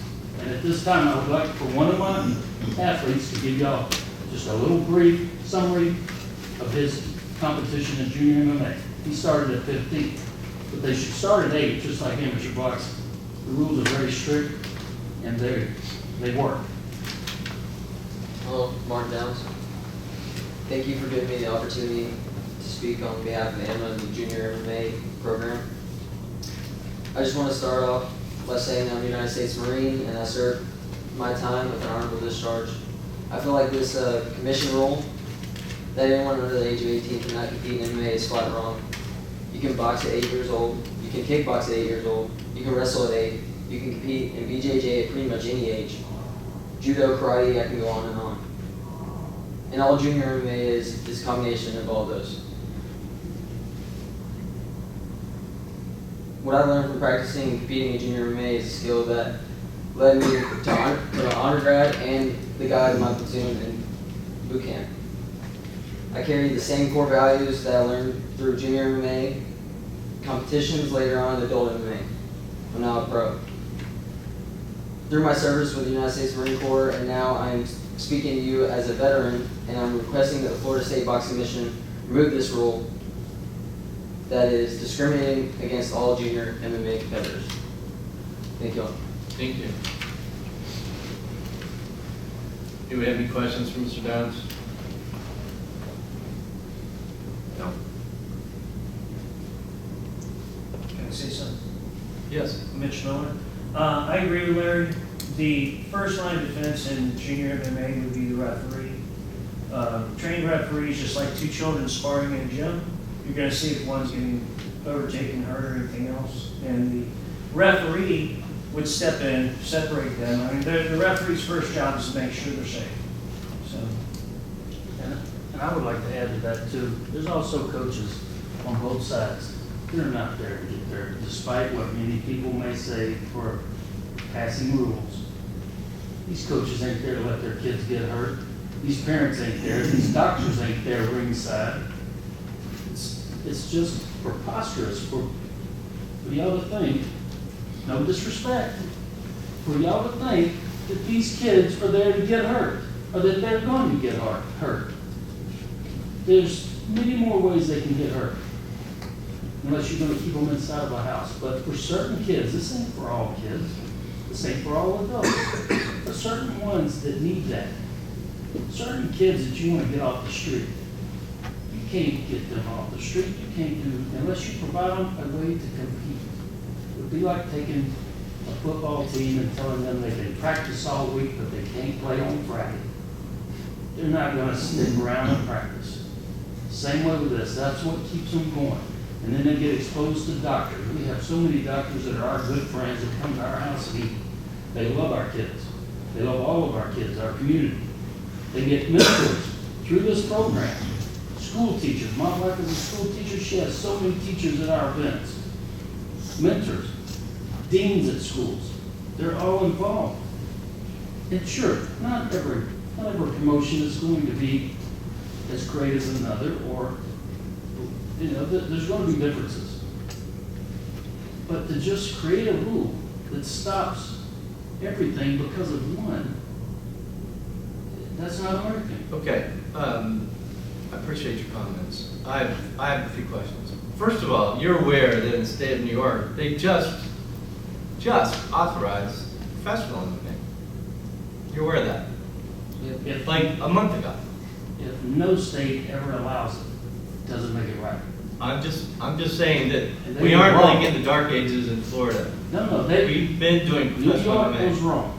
I'm not gonna argue that, I'm just saying, just as a matter of history, for the record, the state of New York just authorized professional MMA. I would like to know what states allow junior amateur MMA. Mississippi. My son's competed over in Mississippi at 15 years old in a beer joint with their commissioner. Yeah. I had another kid that was 14, Dominic Jones, competing on the same joint, same event, in a nightclub. And beer joint in Mississippi. In a That's a same good joint. environment No, the reason why I'm telling y'all this is because y'all wouldn't let us do it here. Was it a sanctioned show? Yes, by the Mississippi, by MAC, Mississippi Athletic Commission. Okay, what other, that's okay, Oh, that's, you but give all me all the just- details, I'm just asking, how many The states? reason why How I'm many, addressing that, excuse me, how many states? California is allowing a certain type, it's called pancreas. Is there one, I just want a number, is there one state, Mississippi, or is there, Well, you 40 know, states? there's still like 7, 8 states that don't even have commissions, and you can do anything you want there. but I'm interested in how many states have a commission sanctioned junior MMA. That's important to us. We would like to know, does this work? How does it work? Is it safe? I mean, we take this job seriously for health and safety, even though you seem to think that our rules are too regulatory, and of course, you're on that side where you're getting regulated. But the problem with the amateur in our sport is that we sanction basically you as a sanctioning organization. And you then are responsible for playing by our rules, which basically, you work on both sides. It's the chickens running the chicken coop. And that's basically what we're gonna be talking about And that's, today. and that's freedom. Is And that's is freedom, rule that's making. amazing, isn't it? That would be amazing to have that freedom. Chickens to- running the to let chicken coop. parents That's a lot of decide. responsibility. To let no, it ain't. Let parents decide where they want their kids to go. Okay. I'm sorry, I'm bringing it down. Okay. But I'm just Okay. saying, these parents aren't bringing their kids to shady places. It's not happening. These parents Somebody like brought their them to a kids. Mississippi beer hall. That's because y'all won't allow it. See, you see what rules do? They make us go other places because my kids want to compete, and I'm gonna find a way. People are going to find a way. They're gonna do a sparring match in their gym. They're gonna find a way. You're not doing nothing but making it harder for them to compete legitimately, or you're driving them underground, or you're driving them to states that don't care. We care. We want to do it the right way. We've presented this. Y'all know it's the right way. I've sent y'all videos. It's real simple. These rules make it safer. You're a doctor. I provided you with 4 other doctor expert testimony. All right. And you can call them. They love our program. I don't care if no state allows it. Doesn't make it constitutional, and it doesn't make it right for y'all to continue to discriminate against these juniors. It's just not, that's the simplistic part of it. We can't continue to discriminate under the guise of health and safety when it's safer than what you're currently allowing. We can't do that. It's safer. I want my kids competing in MMA because it's safer than boxing. It is. Talk to a bunch of boxers. Old ones. Sir? Mitch Miller. I'll also add that the children are already competing in San Shao and boxing and kickboxing. Every combative sport they're competing in except for mixed martial arts. Everyone. And it's modified. And it's unrun by the state of Florida. Right. Because if it's on a map or it's a traditional martial arts, it doesn't fall under Right. your statutes. That's true. So they're already competing in every combative sport there is. Right.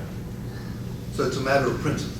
It is a matter of principle, absolutely. It's a matter of liberty. You're contradicting yourself. I mean, you have the liberty to control. I'm- And I'll give you another point. No. Just because my son was a very good driver at the age of 12, I couldn't allow him to drive on I-95, That's, you know, because, and You're then right. somebody came up with the rule you're right. that That's said. public thoroughway. You can't in your own yard. That's what we're Then doing. somebody else came up with the rule that I should only drive 70 miles an hour on I-75, yet I drive a really good car and I can drive really fast. That doesn't make it right. Doesn't make it right. So that's why there are rules, and you know, the rule might affect you in one way that it doesn't affect somebody else that doesn't care because they don't We're have. talking about private property. We're not talking about public drives, public streets. No, we're talking about public health, because once we allow you to do it, you can bring anybody from the state of Florida that will allow their children to participate in your sport. So now, all of a sudden, you've got the approval of the state. So you can go to the parents, look, even the commission says it's safe. We already do. For boxing, kickboxing, Sam Chow, we already do. I think What are you adding? I think what Larry's saying is, wouldn't you rather have it under the ASS so it's run correctly under the commission's rules rather than in some beer hall somewhere? I mean, wouldn't you rather have it regulated underneath the We've rules? discussed this in depth. And, I'm sure you have. And we gave our reasoning. We can go back and see the tapes and see what the reasoning behind the ruling was, or not changing the rule was. You know, to every meeting, we can't just go back and state again all the facts and all the findings. And, you know, Larry comes with 4 expert witnesses. You know, we had 10 expert witnesses before. You know, we're trying to see if other states have done it. You know, so there's precedence, there's reasoning behind our decision. You know, so. How's it gonna do one state if there ain't one state? How? How there is? How- Well, how is because there that gonna be state one has to state? have so overpowering information that it makes it easy for them to do. And then, when that state does run it for some time and no incidents come about and there is no problems with it, and all promoters are as good as you and as trustworthy as you, then the other states can latch onto it and says, you know, Florida did it in 2016. But until we are convinced of that, I stand by our rules. They do it in Ohio. Let me ask y'all one question, each one of y'all, and I would like a response. Under what grounds will you not approve removing the restriction of the age guideline of 18 and over? Just on what grounds that makes it a health and safety issue that you cannot allow it? Go ahead. Personally, I'm not here to be cross-examined, but what I tell you is I'm also not going to tell you how to please my reasoning. That's something that you need to come up on your own, present it in a convincing manner, where I personally can say, I agree. Until now, you haven't done that. You're here to do the people's will. This is the people. Do you have one here against it? You're here to conduct the people's business for us on our behalf because of what we want you to do. Is there one person in this audience? I know everybody across the state in this sport. Is there one person that is against having juniors compete in MMA just as boxing, kickboxing, and MMA. Our rule affects more than 20 people in the state of Florida. We are the people. We are the people. You are 20 people in the state of We are Florida. the people. That's right. Where's the rest of them? They're not here to speak up, so you can't take our rights because they don't want to come here. Can I make a suggestion? Yes, Can go I help ahead. with this? Yes. I'll help you with this. I'm willing to help you with this. Why don't you go out, like Mr. Martinez is asking you, and find out what states have it, and get the statistics of it, work with me, and the next meeting we'll bring it to the commission. And that's what I'm asking for when I ask you the They question. want I want to more hear. information. I'm not against it. I would like more information. And until then, I think there's a health and safety issue. I'm giving you some historical reference. New York just got pro MMA. We're not in the dark ages here in the state of Florida. I don't know if you read the article that I attached to as an agenda item from the New York Times on chronic traumatic encephalopathy. I'm not going to go through the article, but it's a very well written, I think, fair article. Did the commissioners read the article? Yes. It was a nice article, and it's written in very lay terms so you can understand it. And I think that it really does address what you would want to know. And I think what we know now is probably that we know less about these head injuries that are being sustained in sport. Specifically, the NFL, for example, has just come out and now they say, oh, there might be some relation to head trauma sustained on the football field and some chronic traumatic encephalopathy cases. Well, what the article points out, I thought very nicely, was that it's not just the fact of concussion, it's repeated head trauma. So not being concussed, but being hit on the head. So maybe we should open up rulemaking to talk about amateur boxing and kickboxing. Because, what, sir? To change the rules for We may need to, we may just need contact to. USA Boxing. We've done this before. I'm just saying They that want to move we're up to trying to 16. take a measured approach Right. here, and I want to know what states are doing it. I'm giving you something that you could work on. I That's know you not- don't want it to won't hear work. it. I've been but listening to that for You gotta 6 listen years. to what they're saying. They want more, Do it. they want more evidence. It's Let's not get gonna it. get more. There's no more Can I evidence. say something? I've Please, provided Mitch. all of these. Excuse me. Go ahead. Is there any way, I mean, to provide Mr. Downs with a list of what kind of data you want? We did state those concerns. We did state those concerns in previous meetings. Okay, well, I'm just Yeah, I trying mean, to have some he- input he- here. So, made this- officially, I he's made this give piece of presentation paper and a many pen. I times. would like to know what states, what is the, None have. how is it zero. allowed? Zero, I can say that. Zero Okay. has junior And that's MMA approved. that's what we learned last time. You can compete in junior MMA, or if they don't call it junior MMA, they just call it MMA in Mississippi. And you can compete there. Is that right, Martin? That's right. Yes. By the adult rules. There's no age. No age. Same as Ohio.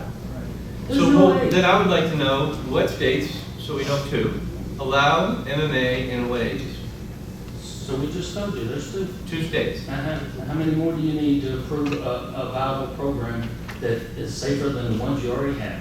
How No, much? you just said that there were 2 states that don't classify it. They just allowed MMA.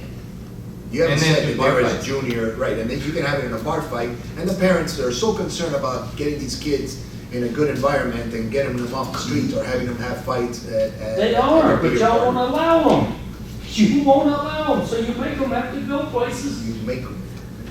Well, These are the parents that would never Well, put their kids in harm's way. we're not making you trade out tickets for Las Vegas, Nevada for the Cotto fight in Orlando. I mean, I can tell you, I know a lot, and I have a lot. I wouldn't make y'all do that. You can't sit up there all high and mighty and down our sport and tell us that it's unsafe when there's 4 doctors there. Dr. Williams, there's 4. I read them, they're good. What is the problem with it? Why not? This is 6 years. I submitted these in 2010. 6 years. The difference between allowing youth MMA in Florida and what they're doing now, they are doing youth MMA, they're just calling it pancration, they're calling it whatever other sport that's not covered under your jurisdiction. Mm-hmm. They don't even require a doctor. Taekwondo tournament, there's no doctor required there, because there's no rules that say anything about it. There's no EMTs required there. They hit hard. There's no 6-foot barrier between the rings, cages, whatever they put up. It would be sanctioned through a association organization, and it would be run like it's supposed to be run, rather than just anybody come in. I mean, you can see videos of these pain creation events where the kids are getting knocked out with heel kicks, and they're 10 years old. And there's no doctor there. You just have some coach grabbing him up, dragging him off the mat, you know, to We're not where. supposed to have contact. Oh, Taekwondo, But sure. they're not supposed to have contact. Yeah, Yes. Taekwondo. Yeah, not to the head. Yes, Yeah. they do. Sand shell. Go on YouTube and look at Taekwondo knockouts. Absolutely. Ah, I'm just saying, I think it would be better They're if, generally adults. if it was sanctioned and it was run correctly like it's supposed to be run. Rather than just saying, okay, go to Mississippi to a beer hall, which is just a venue really, because I'm sure that's what they can fund. I'll mention real quick, just one thing. These knockouts, I've been doing this since 2008. I've yet to have a junior get knocked out. Hasn't happened, not even close. I've had one get choked out from a guillotine choke because it was so quick. That was a 15-year-old, one of my athletes. That can happen every day in grappling. You don't have no jurisdiction over that. Anyways, through the chair to Mr. Waters. Please. Mr. Waters, approximately how many amateur sanctioning organizations do we currently have in the state? Approximately We have around 30, give or take. 30. Yeah, a couple more. Why is there one so passionate about this? Why don't you talk within your field with your colleagues? They won't show up. And bring They it don't up. want. They don't want to create problems with y'all. They don't want to do it. I've talked to all You of feel them. that we retaliate Talked to against you then? ISA. I've had that, actually. I've had retaliation. These are different times, Larry. But he acts like it's unheard of. It ain't unheard of. I said us. I mean, since I've been here, I don't think I so. don't- we don't attack. Yeah, I don't think so. I think I've given you the professional courtesy every time you've addressed me, even after you've sent emails insulting me personally. You follow up after this meeting also, even when you stand up and personally attack me. And you know what? I've given you the professional courtesy. So for you to say that we retaliate against you, I think that's unfounded and Well, let me interrupt you, Larry. I'm a sanctioned organization. I sanction more shows in the state of Florida than any other sanctioning body. I'm at 80 shows a year minimum that I'm running. And I honestly don't see any reason between a 17-year-old and an 18-year-old. I just don't. But we're not I talking about a haven't pushed like Larry has. 17-year-old or an 18-year-old. We're talking about an 8-year-old I know. and a 17-year-old. I know that. So, you know, at Well, one of point, course- it was even discussed of that course. we would use an age somewhere in between for them to propose something around 13, 14. That was the one of our Exact meetings. It's never been brought up in front of us. It's It's just in the all or rules nothing. that you have right now. It's the exact same as USA Boxing, 24 months age difference. But you understand that, you know, we have tried to work with you. So. I disagree. Well, we're just trying to. We're hearing you, we're hearing you. Yeah. I just want to, for the record, because this is something that I think, since we're talking about amateur. Mr. Downs, are you aware that when you employ a ringside physician to work as a ringside physician at an amateur event, that their professional malpractice is not going to be valid in most cases? We don't employ them. You don't employ them. So then, what kind, They are they volunteer. aware? They volunteer just like y'all are doing right now. Okay, then are they aware that they may not have malpractice coverage? Absolutely. Dr. Shanahan don't care. Okay. He's a ER surgeon at Sacred Heart. Okay. He lives by Liberty. He was a Navy surgeon. I just want that on, I just want He that on does the, not fine, care about I don't care about anything. specific people, I just care Yeah. that, on the record, that amateur events covered by a ringside physician are not gonna be covered by their malpractice in most cases. I'm covered by the largest insurance carrier in the country, and they refuse. I just call it as a person looking for insurance in case I was ever to do a ringside event. And they said, no, your insurance would not cover you for that, and we won't give you that insurance. Well, one of the things with that is, I don't know the exact particulars of it, but our nonprofit organization has an insurance carrier, something similar to USA Boxing. And it's got a blanket $2 million policy over all its members. A doctor has to be a registered member of our organization, just like USA Boxing. There's so many broad steps in there that bring it all together, including the 501c3, and everybody is a volunteer of it. That's fine. I just wanted to bring that up, put it on the record. I think we're gonna move on. Well, can y'all vote? That's what I petitioned y'all to do, is just vote. If you say no, no, yes, yes, I would appreciate a vote. What are we voting on? Can we put that? Yeah, please. Yeah, I think, because I don't think I was at the meeting last time you spoke, I think you make really interesting points, and I think what I've heard today makes me really think about this as something that is potentially something that the commission can move to. I don't want you to think that it's a definite no, or there's not hearing this. I think it's definitely frustrating how slow the process is. I think on the other hand, as we've heard today, 48 states don't allow it. And the 2 that do, they're allowing it under the existing MMA, not a separate junior program with separate rules. I think it's going to be a slow process. I would love to hear more. I'd love to hear from those 2 states. I'd love to hear from other sanctioning organizations. I think having a second, sanctioning organization here has been helpful here. And I think if we could, if the other commissioners are amenable to this, hearing more at the next meeting, if potentially we could have other sanctioning organizations in hearing about those 2 states, I'd be interested in hearing. We've had commission meetings going way back. No, I've heard it. ISK wants it. But all I'm saying is 4 years ago, I heard it's a slow process. 3 years ago, I heard it's a slow process. 2 years ago, and I have all the emails to prove it, and all the commission meetings that are either video or audio recorded. And 2 years ago, same thing. And now, this year, same thing. How can it be that slow when all y'all have to do is stop discriminating against juniors? It's that simple.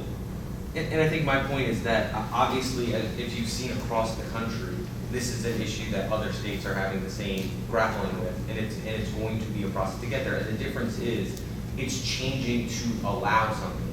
Instead of saying there's an existing thing, it's not like we're saying from the start, everything's in the same place and now we're allowing everything or not. It's changing something that's not allowed to allow. That's a slow process. That's my opinion. I'm just one commissioner. Well, how does it start? Because You I tried to start it 6 years ago. Absolutely. So how And does you it have start? these meetings, and when the commission feels that it's the appropriate time to do it, and we've heard enough. And it's not an even thing from my perspective. From my perspective, the evidence has to be overwhelming to approve something that's not approved right now. That's changing the way we're doing it. That's my opinion. That's not a standard. It's just my personal standard. And I've heard some really good things today, and that's why I want to tell you that from my perspective, it's something I'm definitely open to, and I'd like to hear more. And I know you don't want to hear that. You want to vote today. I'm not ready to approve it today, but I do want to hear more, and I do want to move forward and hear as much as I can. That's my. What are the negatives that you have concerns over? You hear all the positives. What's the negative? I don't really want to do cross-examination of the commission. Why? Please. You wanted to vote. I don't know what we're voting on, and Yes. I haven't heard a motion, so. Can I Does please anyone- get a vote? I just need it turned down. Okay, motion. There was nothing. I didn't see anything specifically, but I think the motion is There's to no motion. Clarification is junior MMA. Make the motion to kill it. The same guidelines as USA boxing. The itemized. Yeah. Motion to approve or deny? I don't think we're ready to make nobody seems to want to make a motion. I mean, if But they don't what do you're that. you're asking for a motion to approve junior MMA Or along the to same deny it rules at this as time. USA Boxing. That's It's the motion. I'll the make same the motion. rules as USA Boxing. Yeah, that's fine. We have a rule that says no under 18, so I think It would be to we change have to, maybe Rob could help us procedurally with this. How do we phrase your vote? Yeah. The vote would be phrased to review the existing rule, whether you want to change it or not. You state the reasons why you do or do not want to change the rule. Currently, we have a rule that prohibits what Mr. Downs is suggesting. We want to allow rulemaking, Or do nothing. or postpone and get more information. Reconsider later. We did open it up for the rulemaking process 2 years ago, and it's still, there was supposed to be a committee, everything. Well, the problem was we didn't have our rules done. That's why we weren't able to do anything with it. And now we're talking about it again. We had to bring the baby back to life. And at this point, I think you've made a nice presentation. We're talking about it, but I, for one, would vote no based on what I've heard today. What do you want to know? So, I don't know if you really want to go and get a motion to get, I'm not prepared to do that. I'm not making a motion. But Does you don't anyone have want to to make a do our motion? business. Excuse me, does anyone want to make a motion in this matter?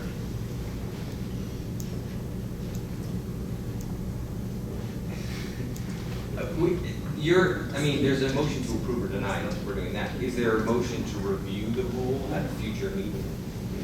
At the last meeting, it was back in 2013, on the record, I think it said that we were going to consider it. Now, we all know in the last 3 years, we've addressed the professional rules and revamped them. Yes. And we just haven't physically had the time. Right. You can always do it, yes. Mrs. Martinez? If we do motion to approve or deny, okay, it's gonna work against you, because if next meeting, you wanna come up again and say, I wanna open it again for another vote, you know, so I think that what the commission is asking of you is more than fair.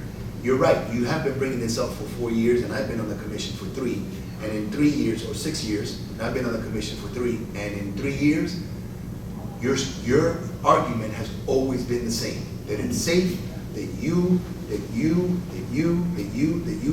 and that's all you keep bringing in front of us. We're giving you the opportunity to bring additional information so we can make a favorable, possibly favorable ruling, okay? But right now, if you're forcing us to make a ruling on what's in front of us, it's going to be most likely denied. Then how are you gonna bring that up again in 2 months in front of us again? With what?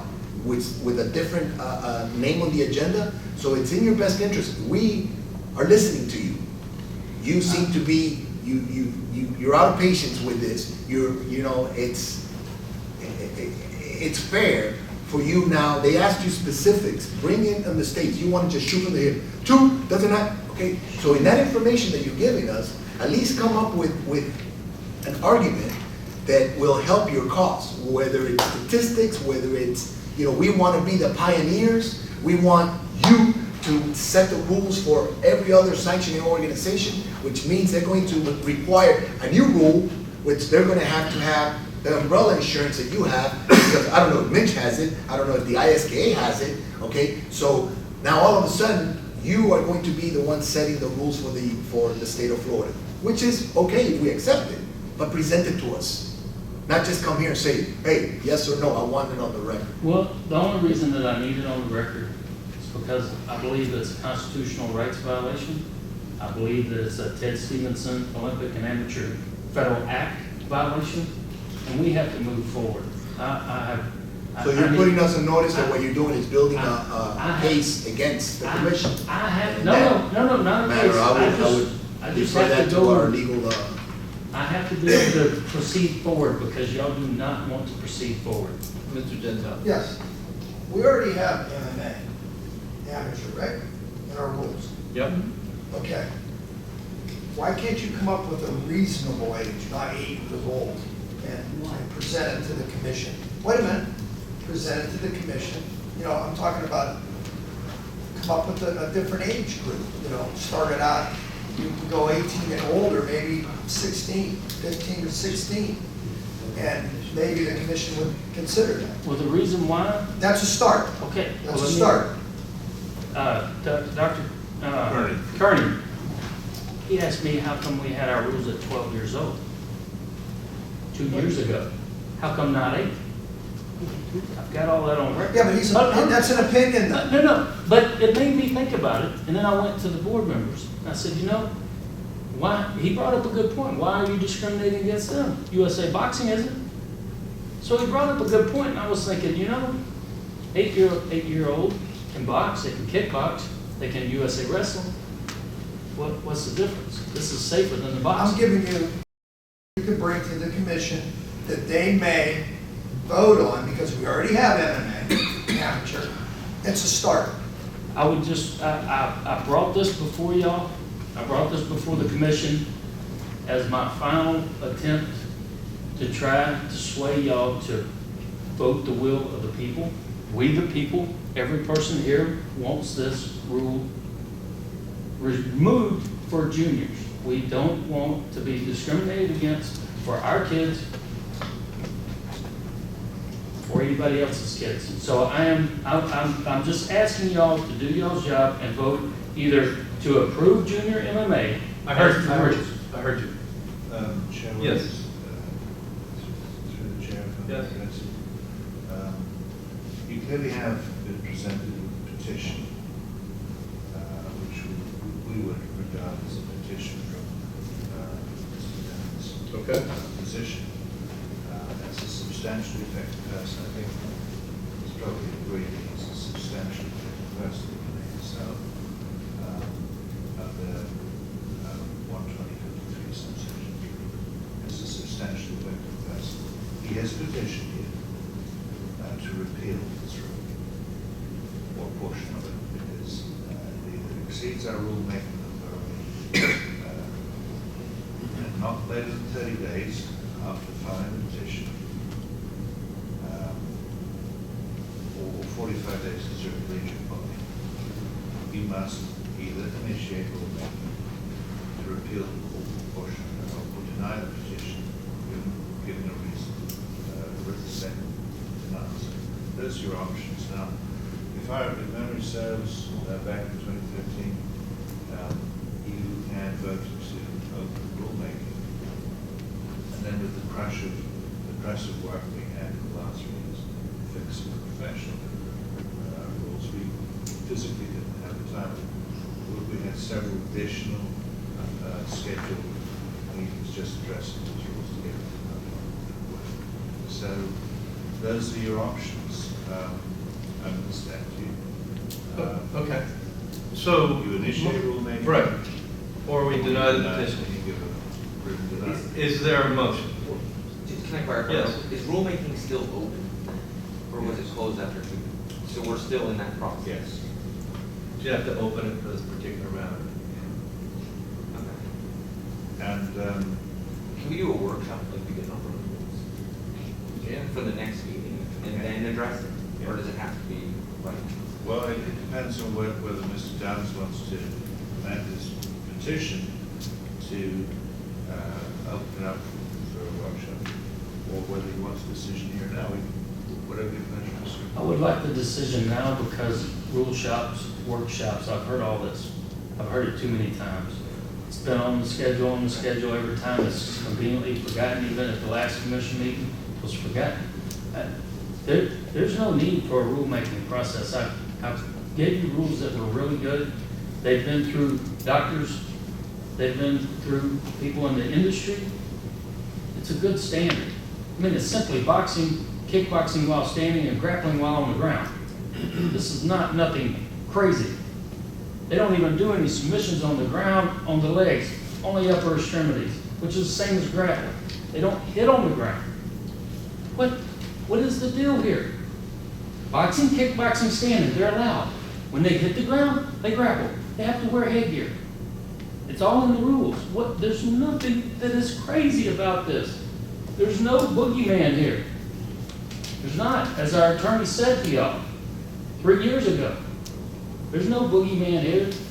Please, I'm begging y'all to approve these junior MMA rules so that these kids can compete without having to go underground or having to skate around calling it something else. Thank you. I understand. So basically what you're asking for is an up-down vote on your set of rules. No, actually, I petitioned to have the age restriction removed. So any age. The 18 and under, and my rules. I submitted both of those together. 'cause So you have to- 4-year-olds, it's okay. No, 8, because in our rules it says 8. Mr. Chair, Yes. Through you, Mr. Downs, could you identify the particular document we're traveling on today, just for the record, so that we can all be clear? But which page of the line on the agenda? 17, I believe is, Is that page 17? no, wait a minute, that's the doctor's letter. I think it starts on 16, I don't actually see its position to the email. Is that make it to the agenda?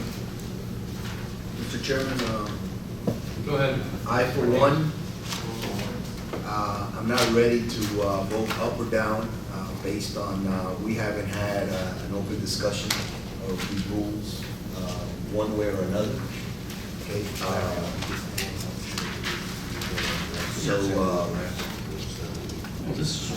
don't think we have a choice. We either open it for rulemaking or we deny the petition. Maybe, let's ask Mr. Milne if we can table it. Yes. If we have authority to table I it. don't think that's what Mr. Downs is asking for. Can you say it? What is it? Well, I mean, I think it's our, it may be our discussion whether we want to vote up or down on the table. So, Mr. Milne, can we table this? Do we have to give a thumbs up or thumbs down? If Mr. Downs is saying that this is his petition to remove the age restriction on the rule, then you're obligated under the statute, under section 120, to do one of the things. What are the provisions? Approved, denied? Yeah, and if you deny, you've got to give a written decision like that was. You either, the agency shall either initiate rulemaking proceedings to repeal the rule or portion thereof, or deny the petition, giving a written statement of its reasons and options. Mr. Chairman? Sir. Through the chair, to You don't have Mr. Downs discretion. again. You have waited 6 years for this date, okay? One option that I am putting out there for you to consider is tabling this request, not changing it, tabling this request to our next meeting. Bring us additional information that would help your case and allow us the opportunity to discuss the specific rules that you're asking for, okay? At a commission meeting. I would consider that if we can do it face to face, because nothing gets done over a conference call. Absolutely. Dr. Williams? Yes? Commissioner Martinez? I think a certain disservice is done, Mr. Downs, in that his petition has not really done justice to his cause because we only have this rudimentary two-liner. If you're going to present why and wherefore and espouse your position and present it in a properly articulated way, your cause deserves more than the 2 lines we have on the agenda, which is then supported by 4 doctors' letters, but you haven't clearly articulated the rule for us to do anything that what I would assume would be a denial without more. I think you've done, or the process is not served you well because you've got a 2-liner on an email, which is your petition. We can regard the letters of the doctors as part of that petition, and we understand the petition is to change the existing rule to remove the age limit, but it's not been fully articulated, the reasons why. So that's working to your disadvantage. I think Commissioner Martinez brought up a very important point, that is, if you're going to do yourself justice to your cause and you want these gentlemen to hear you out, maybe articulate your position better, because it's not your fault, but we've only got this very little to go on as a formal petition. And that, from a lawyer's perspective, that works against you. It almost seems like you're trying to railroad this to a denial. You're not really giving us a chance to fully evaluate the matter, and you're just asking for up-down vote when clearly you're not going to get enough vote. So I think you're almost pushing our hand to denial, and I'll put that on the record. And Mr. Chair, you don't have currently in the procedural posture that this petition is presented to you, gentlemen, you don't have discretion to table this. You can actually move it to another meeting.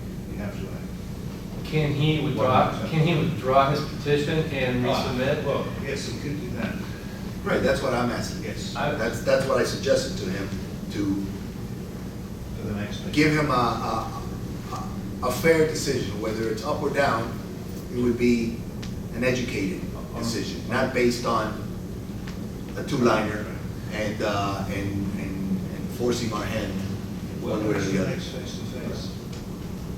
Can I just add one other thing? Also, Mr. Johnson, I think that, I mean, you seem to just want us to make this quick to judgment, even though it's been 6 years, as you said, but I think the feeling of the commission today is that we want more information, and you don't seem to want to give that. And maybe if you could work with Frank, you know, if you could withdraw your petition, work with Frank, and maybe even come up with an alternative. Because for me, I have an 8-year-old, I know Mr. Waters has an 8-year-old. I don't really want my 8-year-old get kicked in the head and then submit it. I don't know. Maybe there's an alternative age that would be more comfortable to us. One of the others. Yes. I also remember asking that question those years ago on how did you have one age and another age, and remember discussing with your wife about that. Yes. And I think that's sort of what stymied my reservations on your position. And you know, if you could elaborate a little bit more on that, but I think that's what's going to torpedo things as far as the vote goes, because they're concerned about their age group, because they have that age group. And your presentation is wonderful. I mean, you give a very passionate articulation on your position. I mean, I'm all for it, but it was just the age group that stymied me, and usually I just sit back and I ask a few questions, but that's still what puts reservations in my head. But I just want to let you know, previously where you said you'll never get anywhere with me accusing me and the board of being high and mighty. I mean, I never met a bunch of down-to-earth people that got credentials and these people I work with here. And I don't say anything bad about you, you know, in being up here in the chair. I wear this just to accommodate the position. Well, I'd be happy with that. well, listen, as a referee, I understand what you're saying.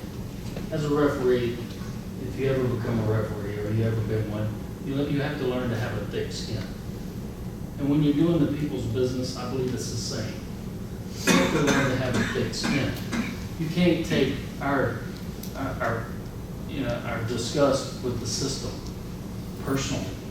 I mean, of course, I think, you know, the commissioners personally have this choice to make, that they continually put it off, so I can get frustrated and I can respond in a way that make y'all feel like that I'm insulting you. And in a way I am. But I've never done a bad job and somebody told me I did a bad job and then I got mad at them for me doing a bad job. And I think that's just my personal opinion. I'm telling y'all that this is the wrong way to go about it. Holding off 6 years and just continually, I've heard this before. Let's table it to the next one. So anyways, I'm gonna go ahead and withdraw this. I'm gonna withdraw. I'm gonna withdraw this petition one last time, and I'm gonna provide you with more doctors and more industry people. All of these people here are gonna write letters.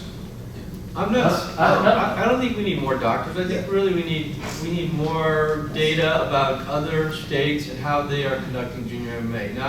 Not just saying there's 2 states and one of them are doing it in a beer hall. Look, Larry, one thing that I want to point out is that the fact that Dr. Williams, our chair, has an 8-year-old and so does Paul Waters, and they don't want them involved in it. My mother didn't want me involved in kickboxing when I was 15, 16, exactly. Free choice. Exactly, it's a free choice. So I wouldn't hold that against your proposal, okay?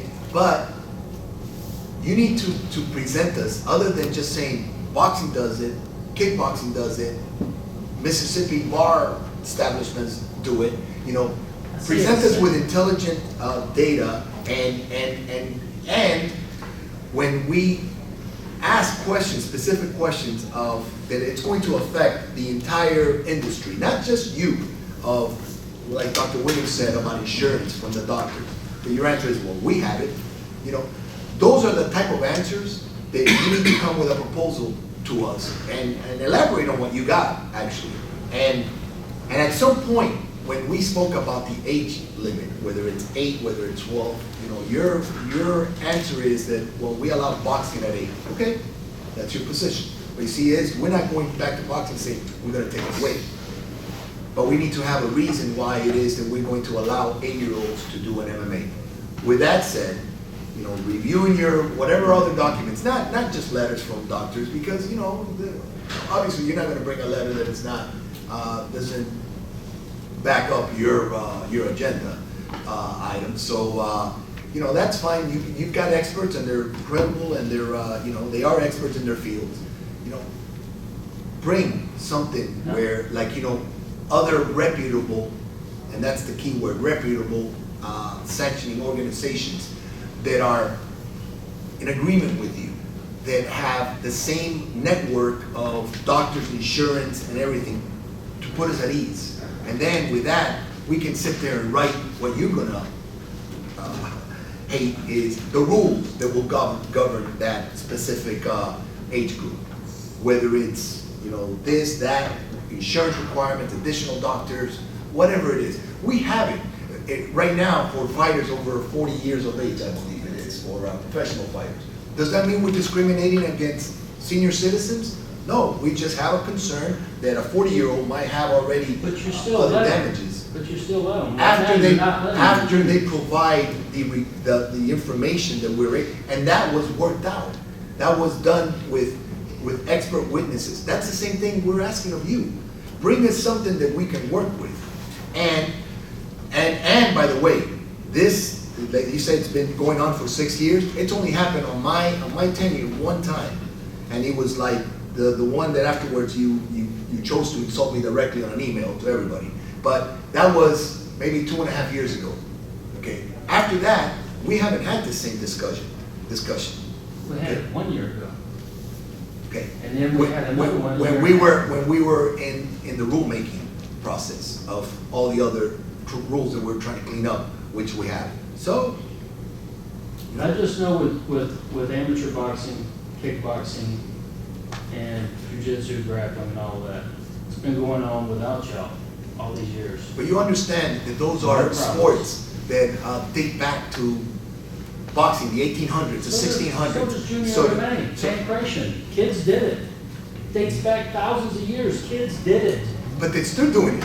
They're still doing it by They're their own still admission, doing it. exactly. Yeah. But now what you want to do is you want to put it under a new category of a sport that was created or at least named within the last 15 years, 20 years, 10 years, okay, which is MMA, mixed martial arts. No. Before that, they used to, you know, call it vale todo, you know, they used to call it jiu-jitsu. Well, just so you know, ours is junior modified martial arts. I understand that. Just like Muay Thai, modified Muay Thai. It's the same principle. And that's what I'm trying to explain to y'all, it's modified. Correct. There's no- But you understand that you made that decision for the rest of the state?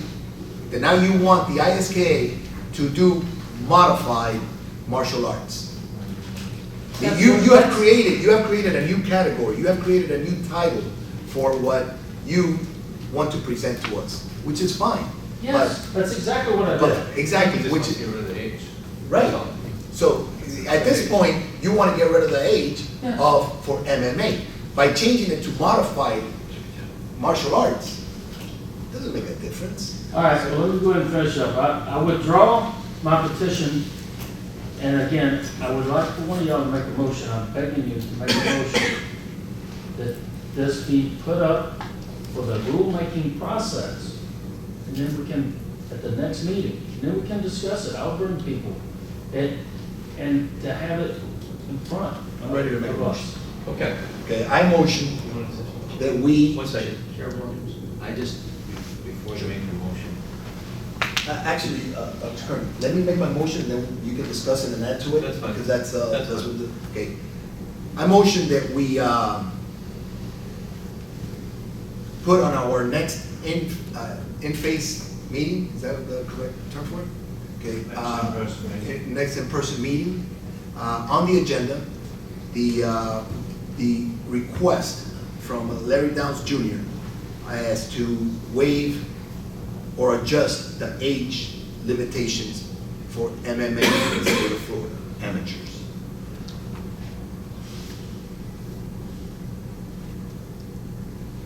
If I could, Chairman. Yes. The next in-person meeting may be a year from now. Or more.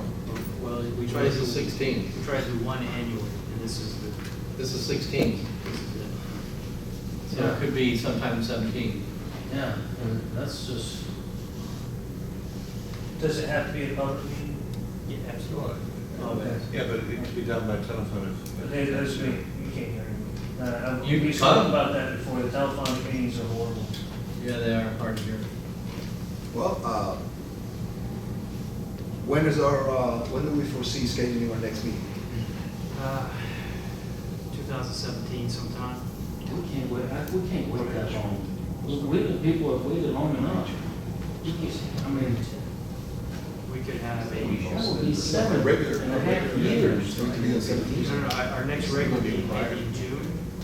I would love to do June, that would be reasonable. It'd be a In telephone. Tallahassee. It'd be a telephone meeting. Well, you attend the meetings in person, right? I go every time. If y'all have them in person, I prefer in person. You can't hear nothing on the You'll phone. be in the office with Nina and me, and basically we'll be calling in the commissioners. If you come to Tallahassee. Alright. That would be acceptable if that's all right with y'all. I would. You want to come I sit just with me want- and me? No, that's your, And me? Oh, no. I'll amend, Yes, we need you, Mr. Milne. I'll do this, sir. Go ahead and amend. motion. Yeah. Okay. A motion that we put on our next meetings, our next regular general business meeting. We add to the agenda that we listen to Mr. Larry Downs Jr.'s request to adjust the age limitations for amateur MMA. For junior, Just amateurs. Amateur MMA. We, I don't want to get into the name classification. Right. Right. I'll second. Okay. Any further discussion? My only point was, before the motion was made, is that because of the sunshine rule, we commissioners do not discuss this type of thing with each other, and what you see is what you get. But it looks to me like the commissioners here have sort of revealed their thinking about being, the stymied point is the age, and which was brought up with the motion. So I think we're kind of telegraphing a punch that, if it's presented in a certain manner, I think you're going to get everything you want, except maybe a certain age. Well, I'm gonna present everything, I'm gonna get everything that I can for y'all. People in the industry.